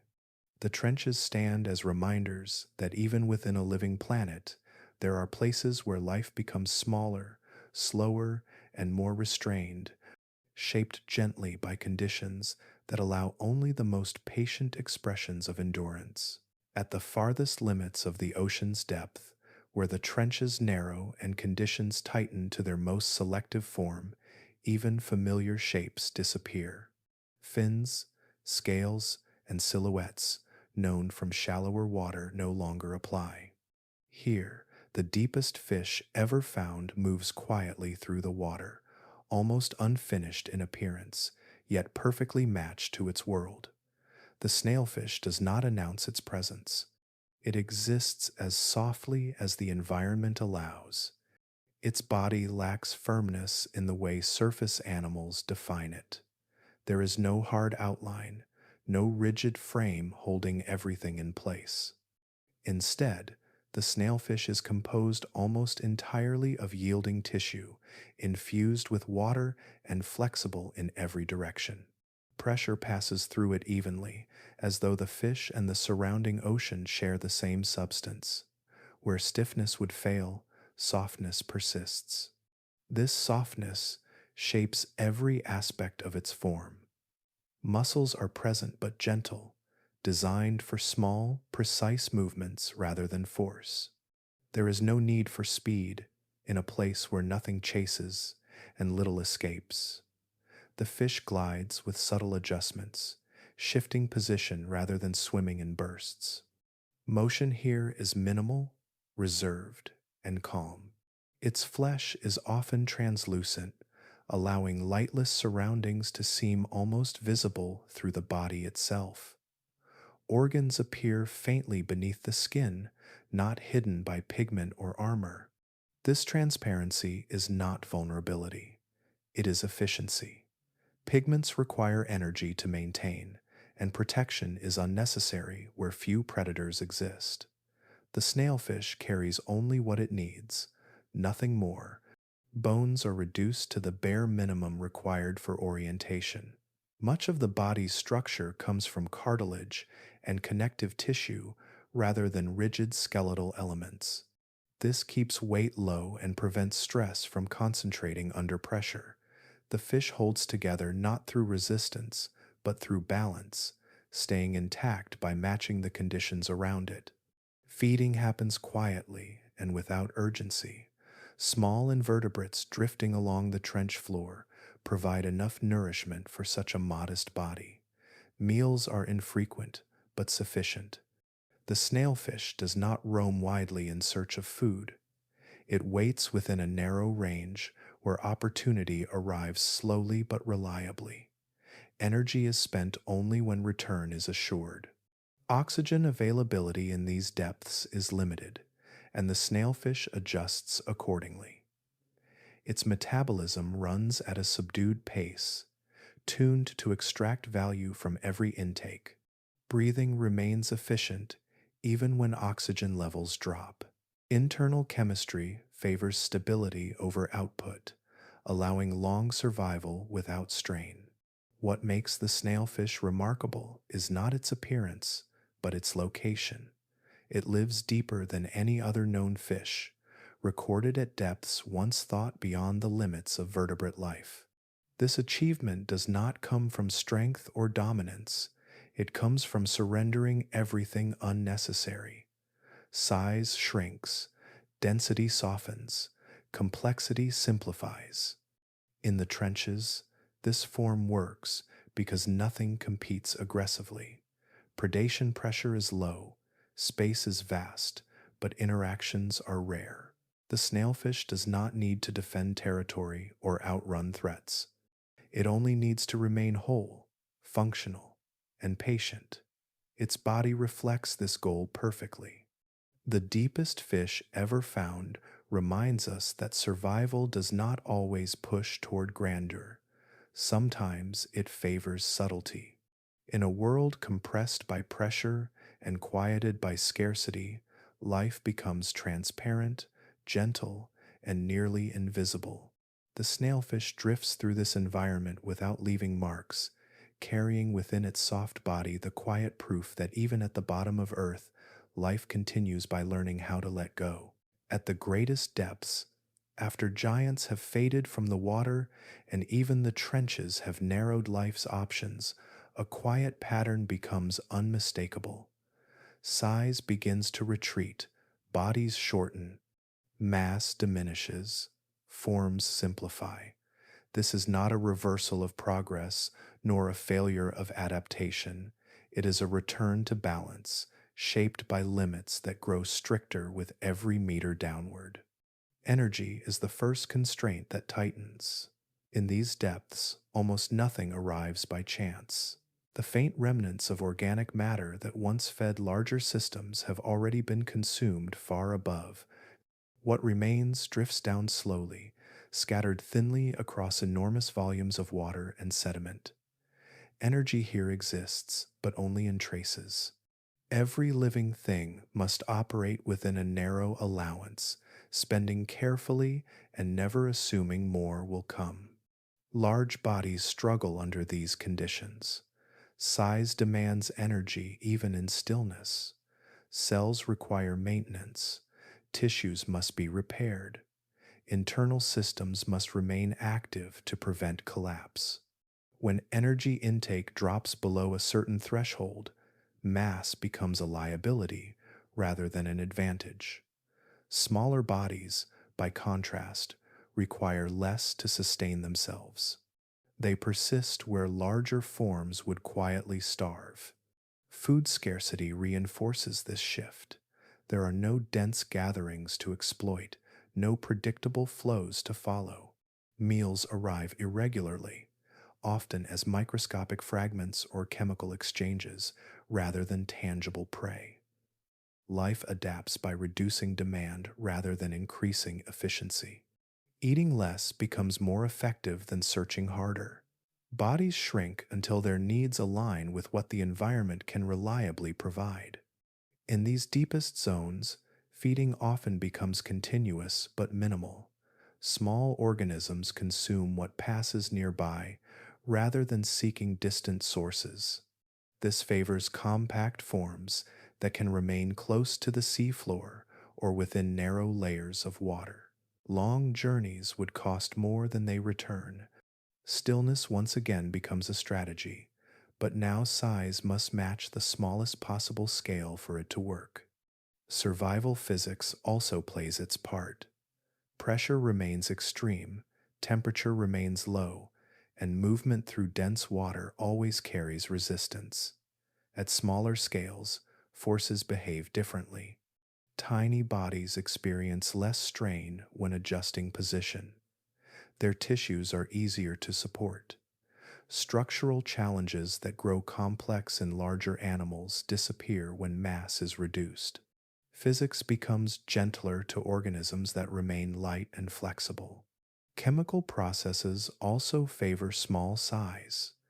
Oxygen availability is limited, and diffusion becomes more efficient across short distances. A compact body allows gases and nutrients to reach every cell without complex transport systems. Large circulatory structures lose their advantage when energy to power them is scarce. Simplicity succeeds where complexity becomes costly. This return to smallness does not erase diversity. Instead, it compresses it. Life becomes intricate on a finer scale. Specialized bacteria, tiny crustaceans, delicate worms, and other minute forms occupy precise niches, each adapted to a narrow window of conditions. Interactions continue, but they unfold quietly, almost invisibly, within spaces that giants once passed through without noticing. Nothing here is rushed. Growth remains slow, reproduction remains measured. Time stretches, allowing even the smallest organisms to persist for long periods. The absence of large predators reduces pressure to grow quickly or defensively. Survival depends less on size and more on fitting perfectly into the available energy flow. As depth increases, the ocean teaches the same lesson repeatedly.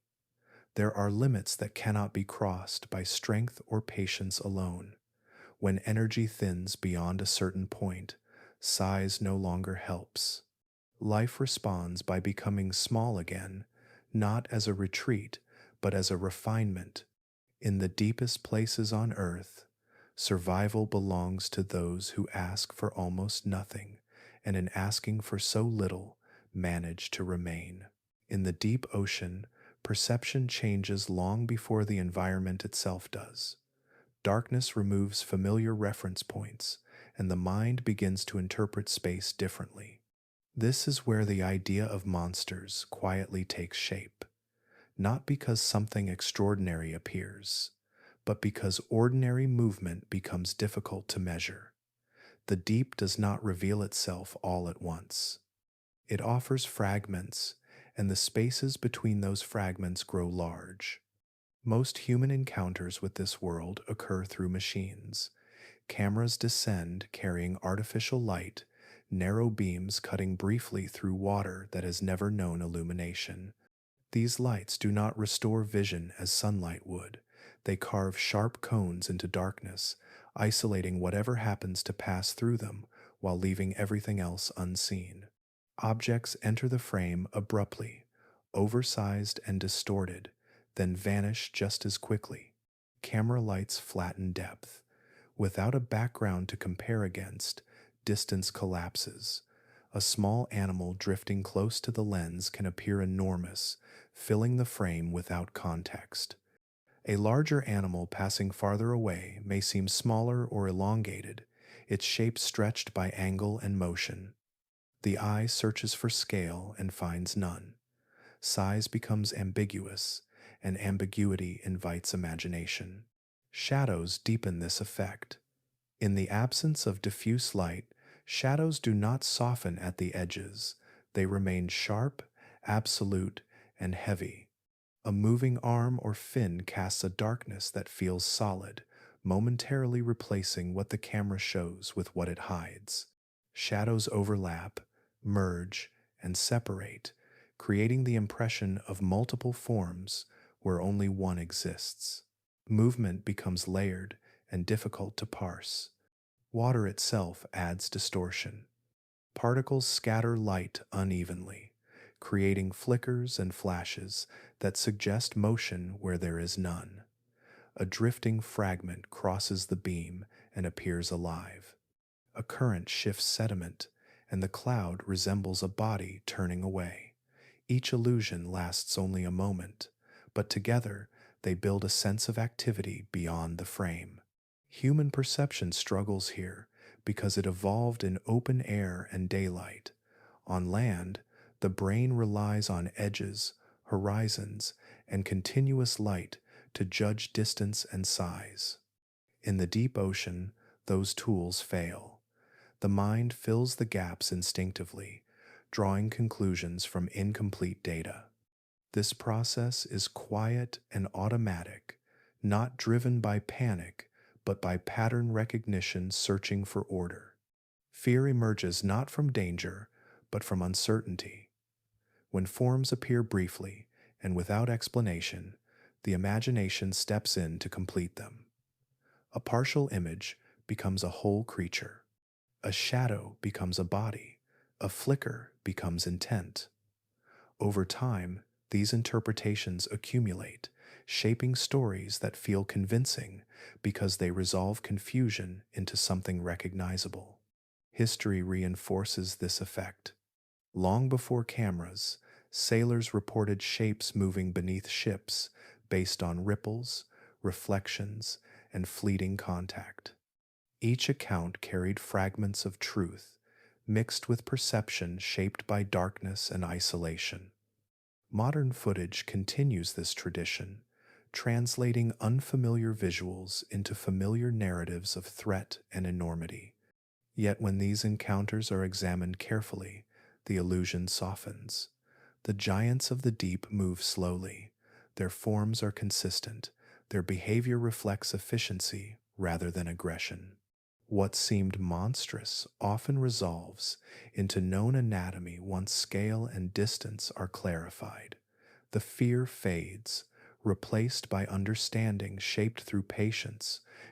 The deep ocean does not manufacture monsters. It manufactures absence, and absence magnifies the unknown. When light enters briefly, it reveals only pieces, leaving the rest to interpretation. The illusion forms not because something wishes to be feared, but because the human mind is uncomfortable with incomplete images. In this way, deep-sea monsters live more vividly in perception than in water.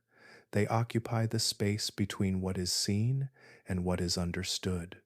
As knowledge grows and encounters lengthen, those shapes lose their menace and become something quieter, still immense, still strange, but no longer imagined as threats.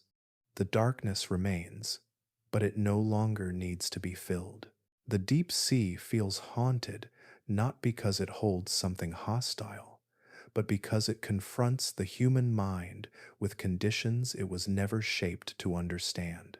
Long before science entered these depths, perception alone was enough to leave a lasting impression. Darkness, silence, and vastness combine in a way that unsettles familiar instincts, not through threat, but through absence. Human psychology evolved in environments filled with boundaries. On land, vision meets horizons. In forests, sight breaks against trunks and leaves. Even in open plains, the sky provides scale and orientation. The deep sea removes these anchors completely. There is no up or down that feels fixed, no distance that can be easily judged. Space exists without reference, and the mind struggles to place itself within it. Darkness plays a central role in this unease. On land, darkness is temporary. It belongs to night, caves, storms. It always carries the promise of return. In the deep sea, darkness is permanent. It does not lift or soften. It does not respond to time. This continuity denies the brain its expectation of change, creating a sense of suspension that feels unnatural. Scale deepens this effect. The deep ocean is not just large, it is disproportionate to human experience. Objects appear suddenly, then vanish without movement that explains their departure. A shape may pass nearby or remain impossibly distant, and there is no reliable way to tell which. Size becomes fluid. A small creature close to a camera feels enormous. A large body farther away feels incomplete. The mind attempts to resolve this confusion by leaning on imagination. This is where the sense of haunting emerges. When perception lacks clarity, the brain fills gaps automatically. It constructs continuity from fragments, shapes intention from motion, presence from suggestion. These processes operate quietly and instinctively. They do not require fear to begin. They require only uncertainty. The deep sea also represents an unknown space in a very literal sense. Humans have mapped more of distant worlds than of this one. Visits are brief, observations are narrow. Most encounters happen through machines that show only what passes through a lens at a specific moment. The vast majority of the environment remains unseen, not hidden deliberately, but simply unreachable. This imbalance between presence and understanding creates tension. Unknown space invites projection. It becomes a canvas for ideas rather than a place of facts. The deep sea absorbs myth easily because it does not contradict it openly. Silence does not correct stories. Darkness does not deny them. Without constant observation, imagination persists longer than certainty. Cultural memory strengthens this feeling. Stories of sea creatures, lost ships, and unseen forces stretch back centuries. They were shaped by incomplete encounters and reinforced by isolation. Modern exploration has softened these stories but not erased them. The imagery remains, woven into how people interpret footage and descriptions. Each shadow carries more than its physical outline. It carries history. There is also the matter of presence without interaction. In the deep, life exists without regard for observation. Creatures move past cameras without acknowledgement. They do not react dramatically. They do not flee or approach with intent. This indifference can feel unsettling. It challenges the idea that observation creates relationship. The deep sea does not perform, it continues. What makes the deep feel haunted is not danger, but distance, not hostility, but indifference. It is a place where human senses lose authority, where scale overwhelms intuition, and where darkness removes reassurance. The feeling persists because it reflects a boundary of understanding rather than a threat within the water. As exploration advances, the haunting quality changes slowly. Fear gives way to familiarity. Mystery becomes context. Yet something remains, not because the deep hides something sinister, but because it reminds us that much of Earth exists beyond constant awareness. The deep sea feels haunted because it reveals the limits of perception, and those limits are quiet, vast, and enduring. For all that has been learned about the deep ocean, the truth remains gentle and humbling. What humanity knows rests on remarkably little contact. The deep has not been explored through continuous presence or long familiarity, but through brief visits separated by long gaps of absence. Knowledge here has grown not through immersion, but through fleeting encounters. Compared to space exploration, descents into the deep sea are surprisingly few. Crude dives to the deepest parts of the ocean can be counted without difficulty. Robotic missions are more common, yet still rare when measured against the size of the environment they attempt to observe.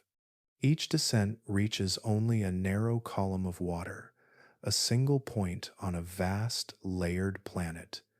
The deep ocean is not one place, but countless places, most of which have never been approached even once. When cameras are sent down, they do not stay long. Battery life is limited. Pressure and cold strain electronics. Lights dim, sensors degrade, and missions must end before failure occurs. A camera may watch for hours, sometimes days, before being recalled or lost.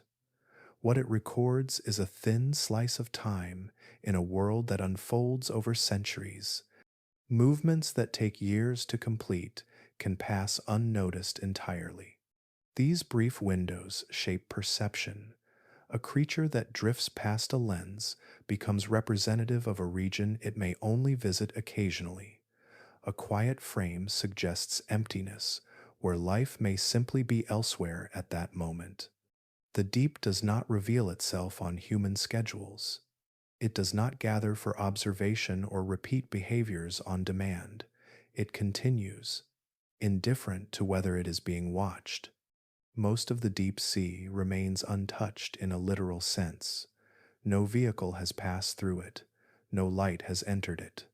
Vast plains, slopes, and trenches exist without ever having been disturbed by human presence.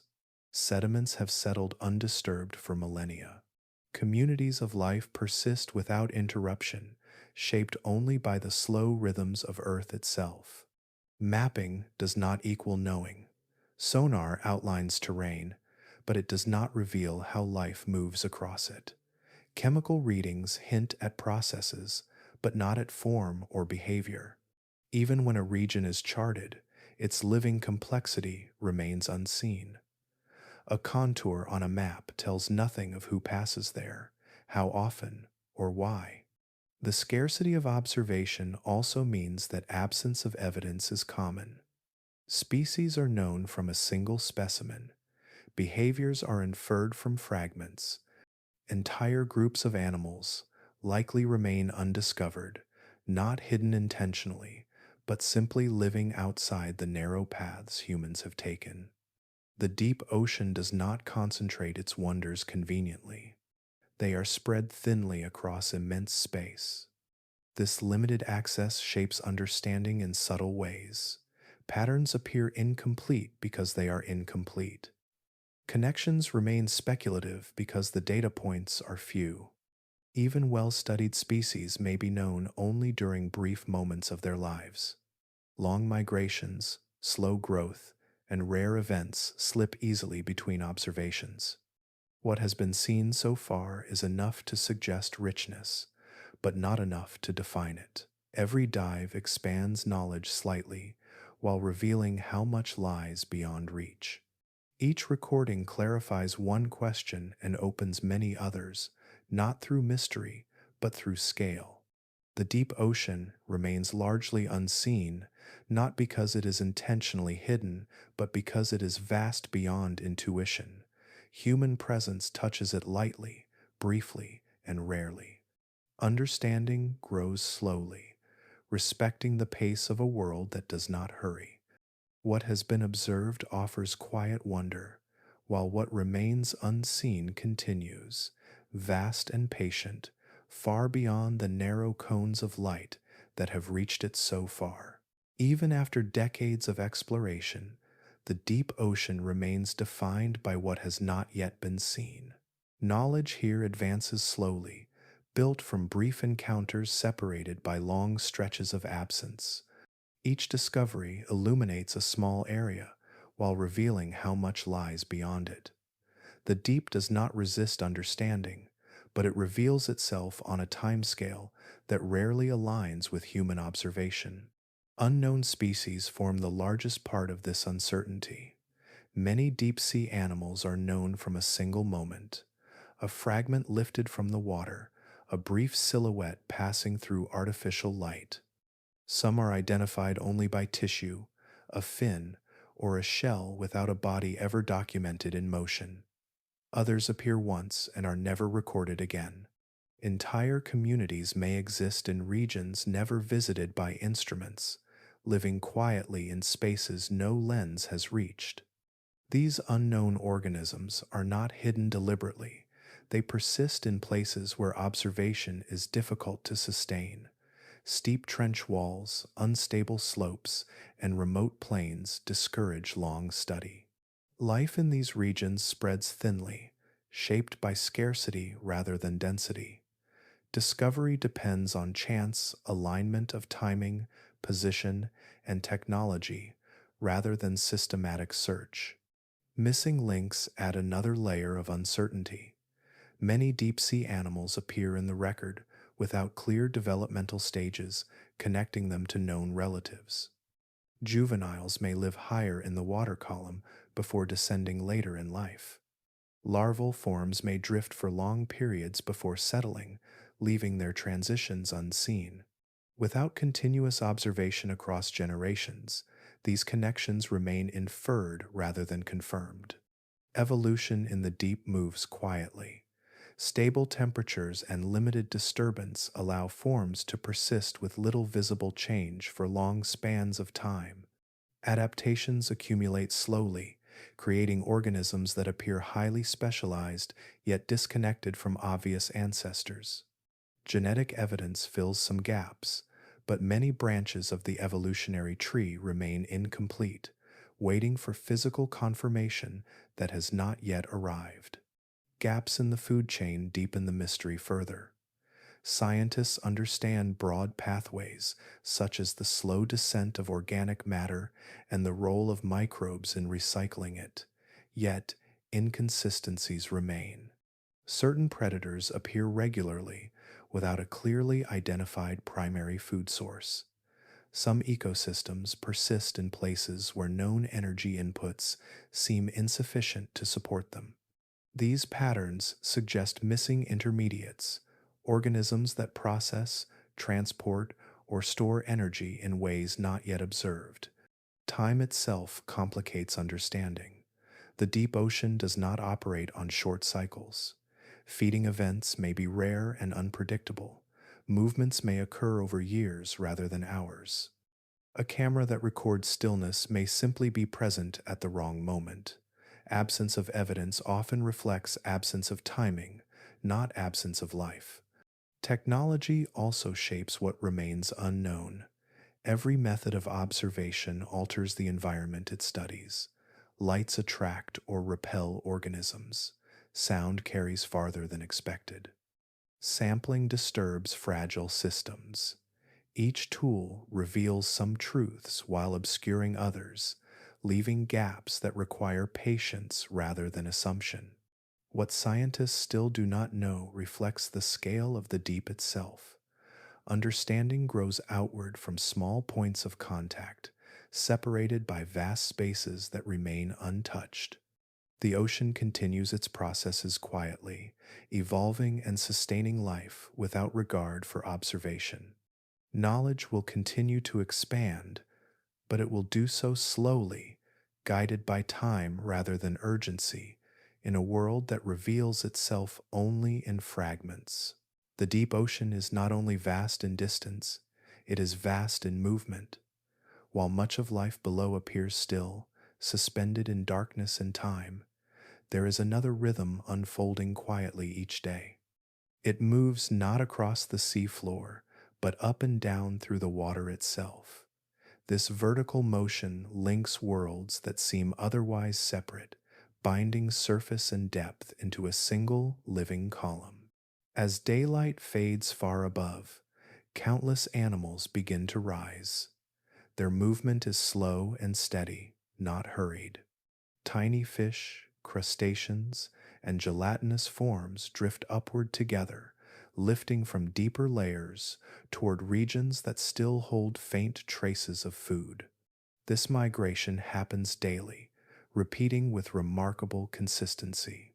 It is one of the largest movements of life on Earth, yet it unfolds almost entirely out of sight.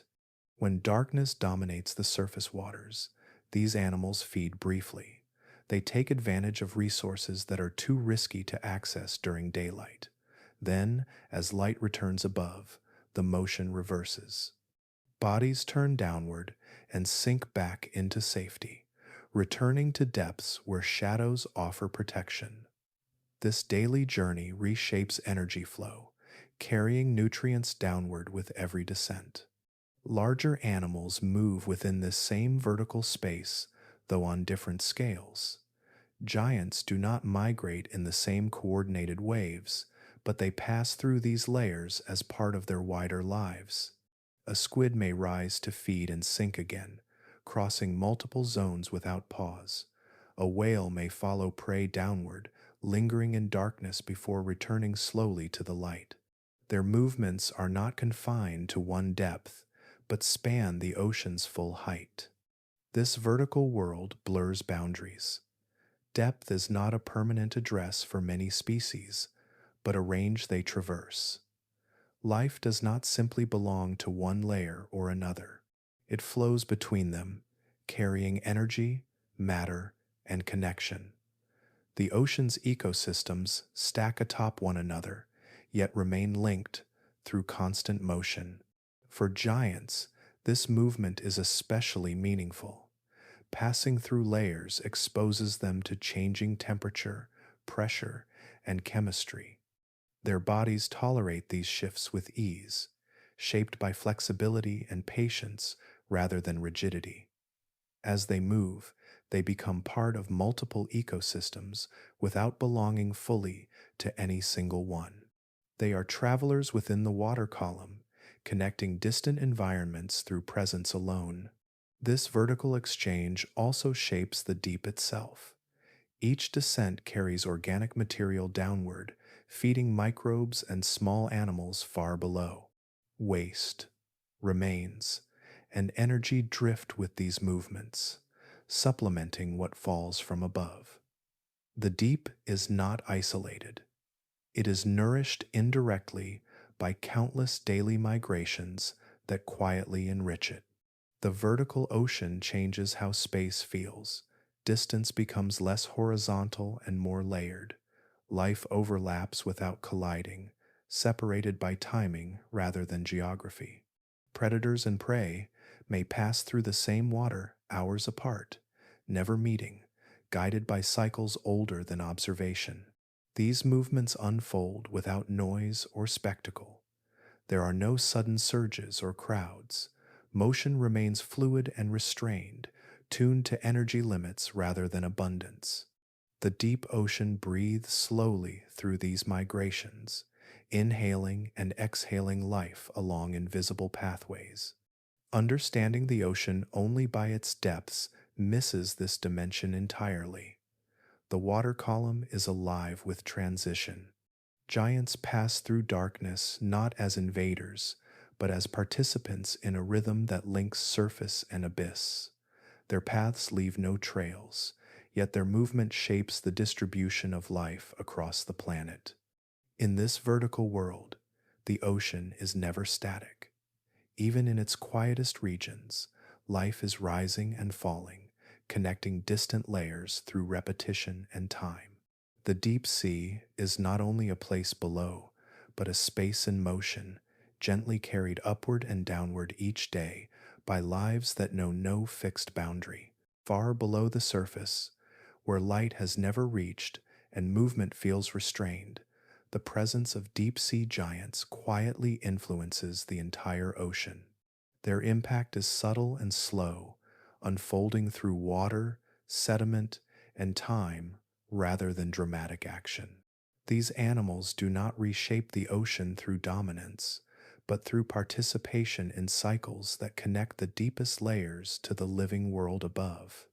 When a giant feeds, energy shifts location. A whale diving deep, a squid hunting in darkness, or a large predator passing between layers gathers nutrients from one part of the ocean and releases them elsewhere. Waste, shed tissue, and remains disperse into the surrounding water or drift downward, entering food webs far removed from the original act. These exchanges seem small in isolation, but together they form steady pathways that move material through the ocean's interior. Nutrient cycling in the deep depends on this gradual redistribution. Large animals concentrate resources by consuming prey that may have fed much higher in the water column. When these nutrients are released, they become available to microbes, invertebrates, and sediment-dwelling organisms below. Bacteria transform organic material into simpler forms, which are reused repeatedly. Unlike surface systems driven by sunlight and speed, the deep relies on retention and reuse, allowing nutrients to linger rather than vanish. The size of deep-sea giants plays a role in this stability. Larger bodies store greater amounts of material and release it slowly over time. Instead of brief surges followed by absence, they provide a more continuous presence. In environments shaped by scarcity, this steadiness supports ecosystems that might otherwise struggle to persist. Carbon moves through the ocean in much the same way. It enters near the surface, tied to life and light, then travels downward through sinking particles and migrating animals. Deep-sea giants transport carbon into depth simply by feeding and moving through layers. When they release waste or eventually die, carbon becomes part of deeper systems, sometimes remaining there for centuries or longer. This slow movement affects how much carbon circulates near the surface and how much is stored below. By holding carbon in deep water and sediments, the ocean moderates the planet's balance. Giants contribute quietly to this process, not as controllers, but as carriers. Their lives link surface activity to deep storage, allowing matter to move gently rather than rapidly through the system. Even after death, their influence continues. A large body reaching the deep sea floor becomes a long-lasting source of nourishment. Communities gather and persist around it, processing material gradually. Sediments absorb what remains, and microbial activity incorporates carbon and nutrients into the seafloor itself. What was once motion becomes structure, then chemistry, then time held in place. Life above depends on this quiet work. Nutrients recycled in the deep eventually return upward through slow mixing and currents, supporting plankton and surface food webs. Coastal ecosystems and fisheries rely indirectly on these distant processes. Though separated by great depth, the ocean functions as a single connected system. Deep-sea giants shape the ocean, not through spectacle, but through continuity.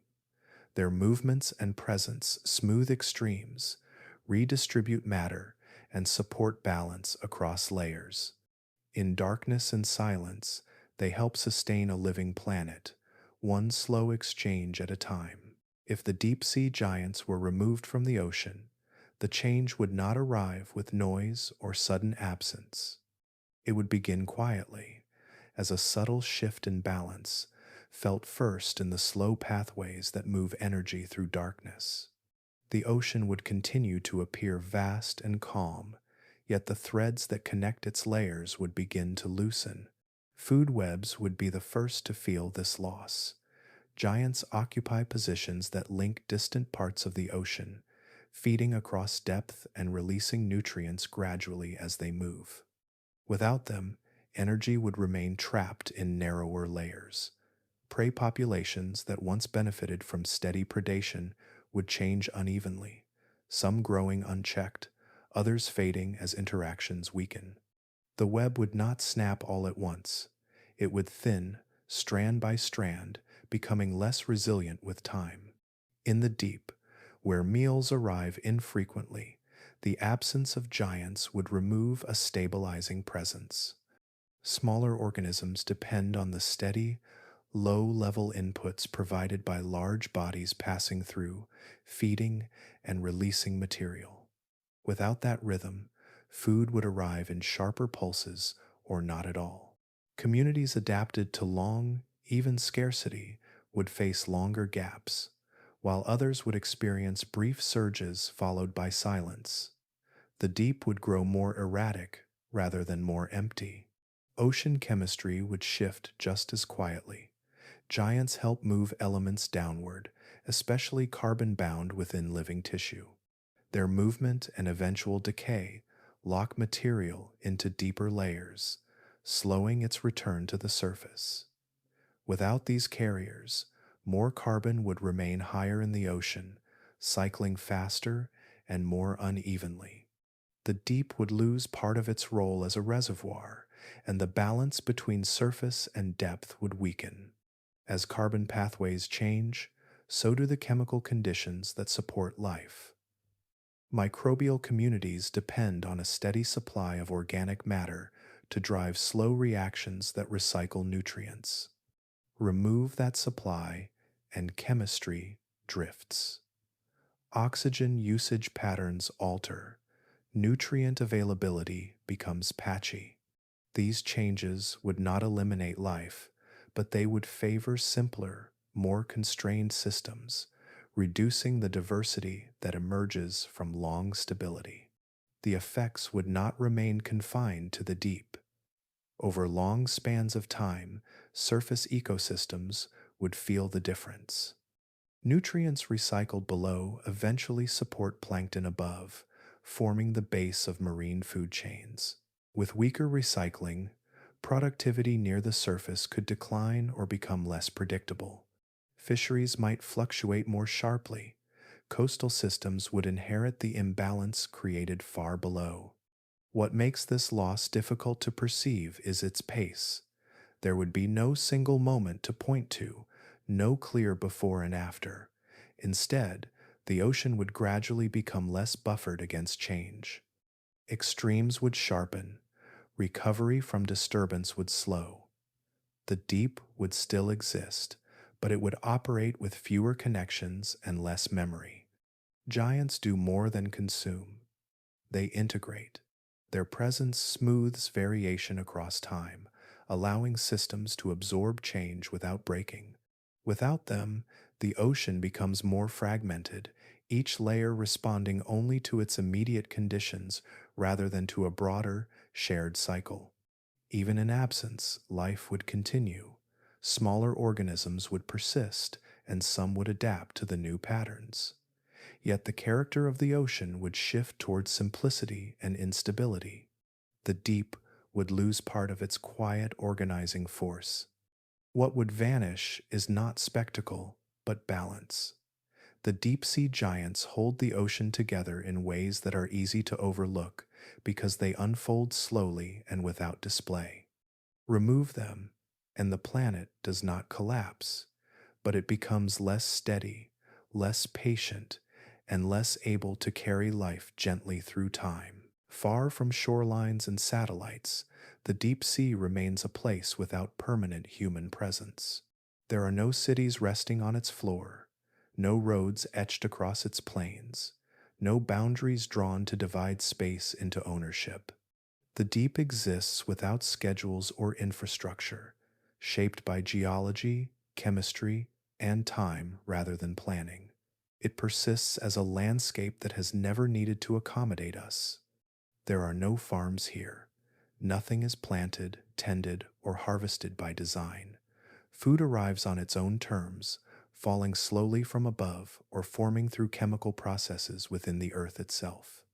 Life adapts to scarcity rather than abundance, and growth follows natural limits instead of demand. The deep sea does not produce surplus. It produces balance, allowing only what can be supported to remain. Without farms, there is no clearing of space. Habitats are not simplified or optimized. Complexity arises organically, structured by gradients of depth, temperature, and pressure. Communities form where conditions align and fade where they do not. Nothing is replaced when it disappears, and nothing is introduced to fill a role. The deep maintains diversity through patience rather than control. No cities also mean no constant disturbance. There is no noise from engines, no vibration from construction, no persistent light altering daily rhythms. Change occurs slowly, guided by currents and tectonics rather than machinery. Even when human devices arrive briefly, their presence is temporary. They observe, record, and withdraw, leaving the environment to settle back into itself. The absence of light defines this wildness. Darkness is complete and uninterrupted, not broken by street lamps or reflections. It does not pulse or dim with human activity. It remains constant, allowing life to evolve without visual signals meant for distant eyes. In this darkness, communication relies on touch, chemistry, and faint internal glows, not display. Without light, time feels different. There are no days measured by sunrise or seasons marked by shifting shadows. Rhythms emerge from internal clocks and distant signals carried through water. The deep follows cycles that feel removed from the surface, yet remain quietly connected to it. Darkness does not isolate life. It preserves it in a form that resists intrusion. Wild places are often defined by their lack of control, and the deep sea fits this definition completely. Humans cannot regulate its temperature or chemistry. They cannot reroute its currents or stabilize its slopes. Even extraction remains limited by depth and pressure. The environment dictates the terms of engagement, not the visitor. This wildness is not pristine in a fragile sense. It is resilient through distance and scale. The deep absorbs change slowly, dispersing impacts across vast areas. Disturbance does not vanish, but it takes time to propagate. Recovery follows natural processes rather than intervention, unfolding at its own pace. The deep sea remains Earth's last wild place not because it is untouched, but because it cannot be reshaped easily. It does not lend itself to settlement or routine use. Its conditions resist permanence, encouraging only brief presence rather than occupation. Humans arrive as observers, never as residents. In a world increasingly defined by planning and modification, the deep stands apart. It reminds the planet of how systems function without oversight, driven by balance rather than intention. No cities rise here. No farms spread across the floor, and no light interrupts the dark. What remains is a space where life continues according to rules older than civilization, steady and unaltered, holding on to wildness simply by being too vast, too dark, and too distant to tame. Below the paths traced by giants, the ocean opens into spaces that feel almost untouched by motion. These regions stretch wide and uninterrupted, vast zones where little passes and even less changes. They are not empty in the strict sense, but they are defined by absence, by the long distances between living things. Here, the ocean feels less like a place of activity and more like a held breath. Stillness settles into the water column as depth increases. Currents weaken and lose their urgency. What motion remains is slow and diffuse, guided by pressure gradients rather than wind or tides. Particles drift downward at a pace too gentle to register in moments, taking years to reach the seafloor. Nothing rushes. Nothing needs to. This stillness shapes the experience of space. Without frequent movement, distance becomes difficult to judge. A faint shape far away may not approach for days, or it may never approach at all. Many organisms remain fixed to a narrow range, conserving energy by avoiding unnecessary motion. The deep learns patience through immobility. Cold reinforces this quiet. Temperatures hover near freezing, stable and unyielding. There are no warm currents sweeping through to interrupt the calm. Chemical reactions slow.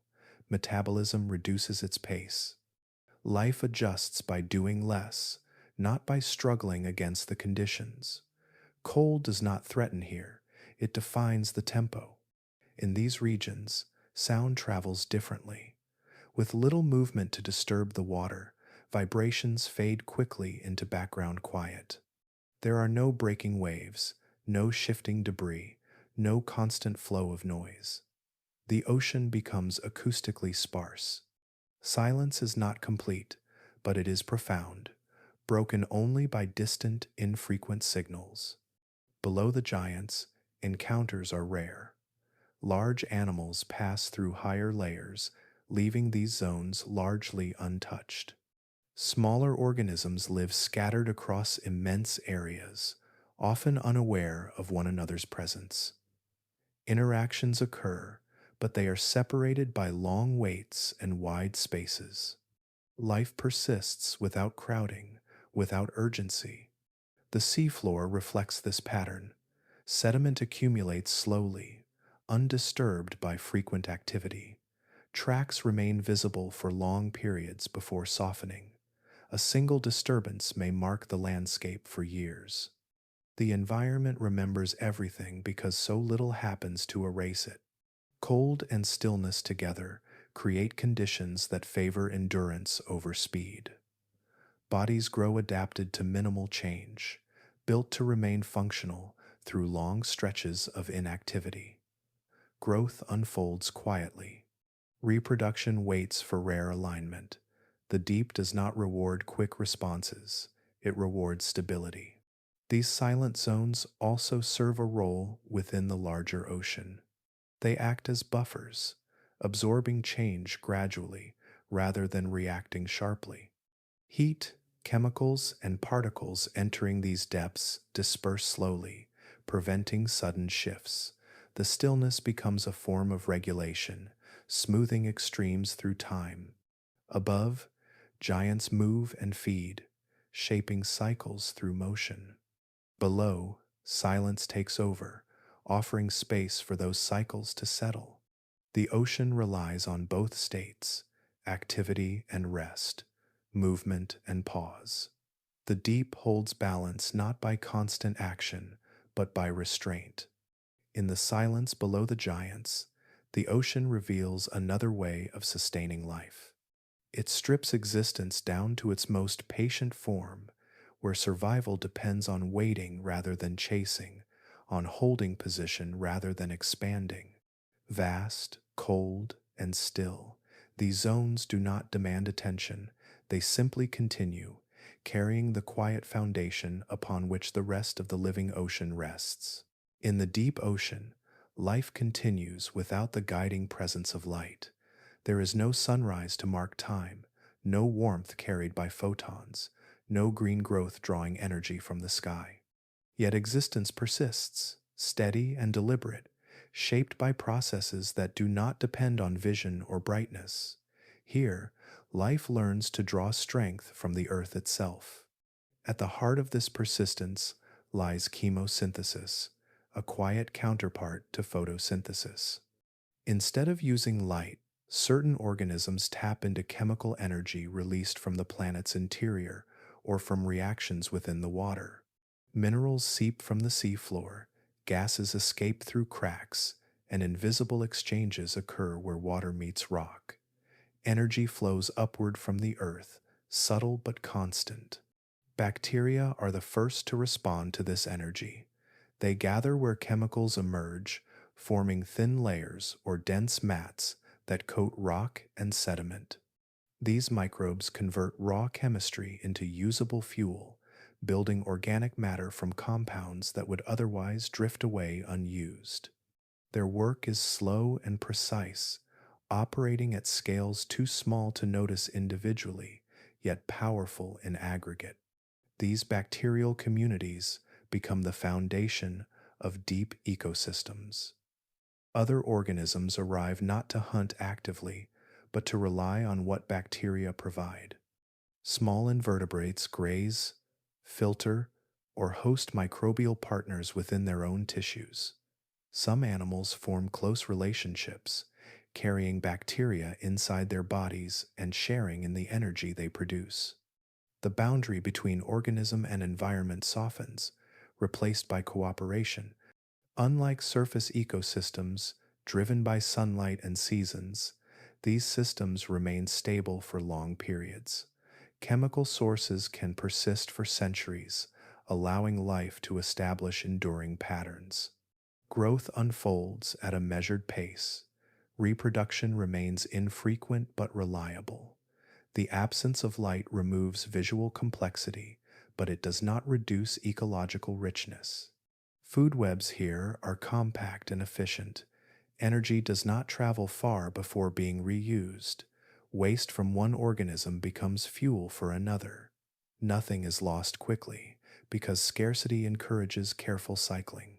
Each participant takes only what is needed, leaving enough behind for others. This restraint shapes communities that endure without expansion. These ecosystems do not exist everywhere. They appear where conditions align precisely, near vents, seeps, or mineral-rich zones. Between them stretch wide regions of quieter life, supported by the slow rain of material from above. Together, these systems form a patchwork across the deep, each adapted to its own source of persistence. What unites them is independence from the sun. Even when surface conditions change, when climate shifts or productivity above fluctuates, these deep ecosystems continue largely unchanged. Their energy does not arrive from the sky, but from within the planet. This separation grants them resilience, a kind of insulation from surface instability. Over long spans of time, these lightless systems have shaped the ocean's character. They recycle elements, support unique forms, and demonstrate that life is not limited to bright environments. They reveal that biology can root itself wherever energy flows, even faintly, even invisibly. In the deep, darkness is not an obstacle to overcome. It is simply a condition to adapt to. Life does not reach upward in search of light. It turns inward, finding sustenance in chemistry, patience in stillness, and continuity in balance. Through bacteria and the ecosystems they anchor, the deep ocean remains alive, quietly proving that light is only one of many ways the planet sustains itself. At every depth explored so far, life has found a way to persist, adapting to cold, pressure, darkness, and scarcity with remarkable precision. Yet even in the most resilient forms, there are boundaries that cannot be crossed. The deep ocean reveals these limits gently, not as sudden barriers, but as gradual narrowing of what is possible. Life continues, but only within rules that cannot be bent indefinitely. Even giants, so dominant in earlier layers, eventually meet constraints they cannot overcome. Size brings advantages, allowing bodies to store energy, move efficiently through water, and smooth out environmental variation. But size also carries costs that grow heavier with depth. Large bodies require steady input, reliable chemistry, and internal systems capable of maintaining balance under extreme pressure. As conditions tighten, those requirements become harder to meet. Pressure does not crush indiscriminately. It compresses equally, favoring forms that can distribute force without resistance. Soft tissues succeed where rigid frameworks fail, yet even softness has limits.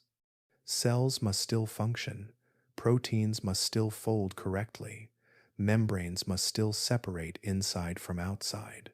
Beyond certain depths, these processes struggle to remain stable, no matter how well adapted the body appears.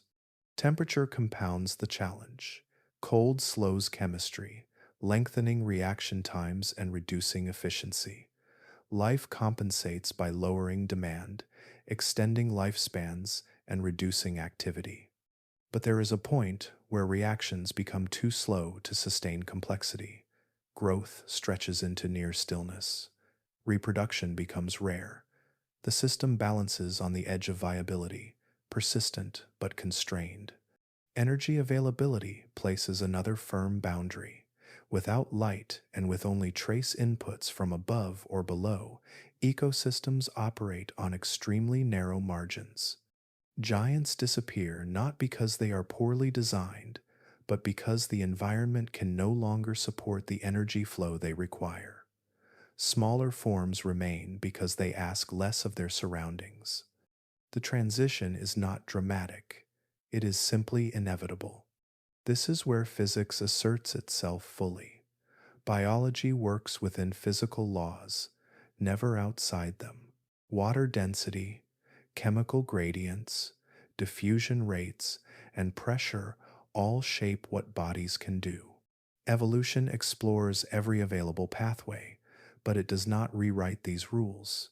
When conditions exceed what physics allows, adaptation slows and eventually stops. The deep ocean provides a clear illustration of this balance. It shows how far life can be pushed and where it must yield. Life does not conquer the environment, it negotiates with it. When negotiation fails, presence recedes quietly rather than collapsing violently. What remains beyond those limits is not emptiness, but simplicity. Microbial life persists where complex organisms cannot. Chemical reactions continue even when biology thins. The planet does not become dead, it becomes restrained. Activity shifts from visible forms to subtle processes unfolding at microscopic scales. These boundaries do not diminish the achievement of life, they define it. Knowing where limits lie gives meaning to how far organisms have already gone. The existence of giants in darkness is remarkable precisely because it approaches the edge of what is possible without crossing it. The deep reminds us that Earth is not infinitely forgiving. It offers opportunity within structure, creativity within constraint. Physics always wins, not as an adversary, but as a framework. Life flourishes where it aligns with that framework, and it fades where alignment becomes impossible. At the greatest depths, the ocean grows quiet again, not because life has failed, but because it has reached its natural edge. The planet continues its processes beyond that point, steady and indifferent, while life settles into forms that fit, enduring within limits that cannot be crossed but can be respected. Even after all that has been traced, measured, and inferred, the deep ocean remains largely beyond sight. What has been observed forms only a thin layer of understanding laid gently over immense space. Beneath the surface, far below the reach of routine attention, the world continues as it always has, vast and quiet, shaped by processes older than memory. Giants still move in the dark.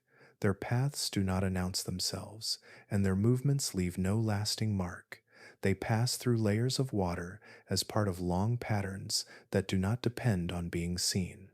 Some rise briefly, others sink back into depth, following rhythms that have nothing to do with observation. Their lives unfold at scales that resist interruption, measured in patience rather than urgency.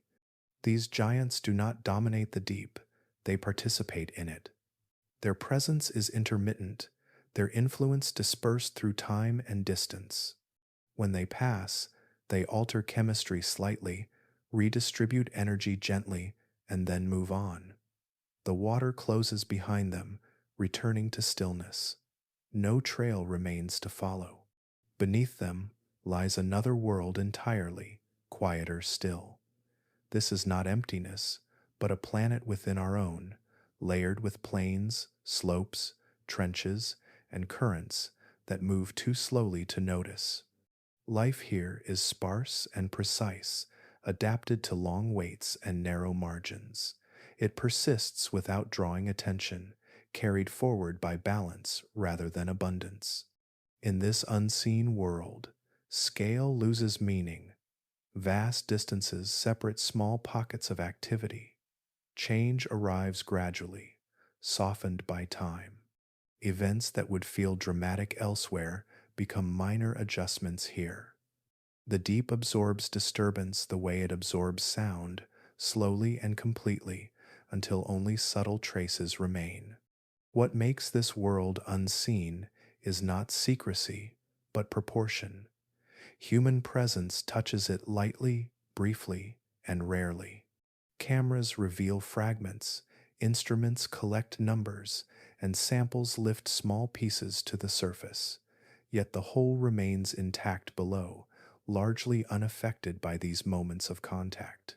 Knowledge expands, but it does so without enclosing its subject. The deep ocean does not hurry to be understood. It offers no clear borders, no central points, no convenient narratives. Each layer fades into the next, connected through slow exchange rather than sharp division. The planet beneath the waves functions as a continuum, one that does not need names or maps to persist. Waiting defines this place. Life waits for energy to arrive. Chemistry waits for reactions to complete. Sediment waits to settle. Nothing presses forward without cause. This waiting is not emptiness of purpose, but steadiness of process. Time stretches comfortably here, allowing systems to function without acceleration. Even now, with tools more capable than ever, most of the deep remains unchanged by exploration. Its ecosystems continue without interruption. Its giants move without witness. Its smallest organisms recycle matter without notice. The ocean carries on, not as a mystery to be solved, but as a reality that exists regardless of attention. This does not diminish curiosity, it grounds it. Understanding grows richer when paired with humility, when observation acknowledges what it cannot reach. The deep ocean invites this perspective naturally. It reminds us that much of Earth is not built for constant awareness. A world still mostly unseen continues below, patient and vast. Giants move through darkness as they always have. Beneath them, a quieter planet endures, layered, balanced, and alive. It does not wait for discovery in expectation. It waits simply because waiting is part of how it exists, steady and complete, within the larger story of a living Earth.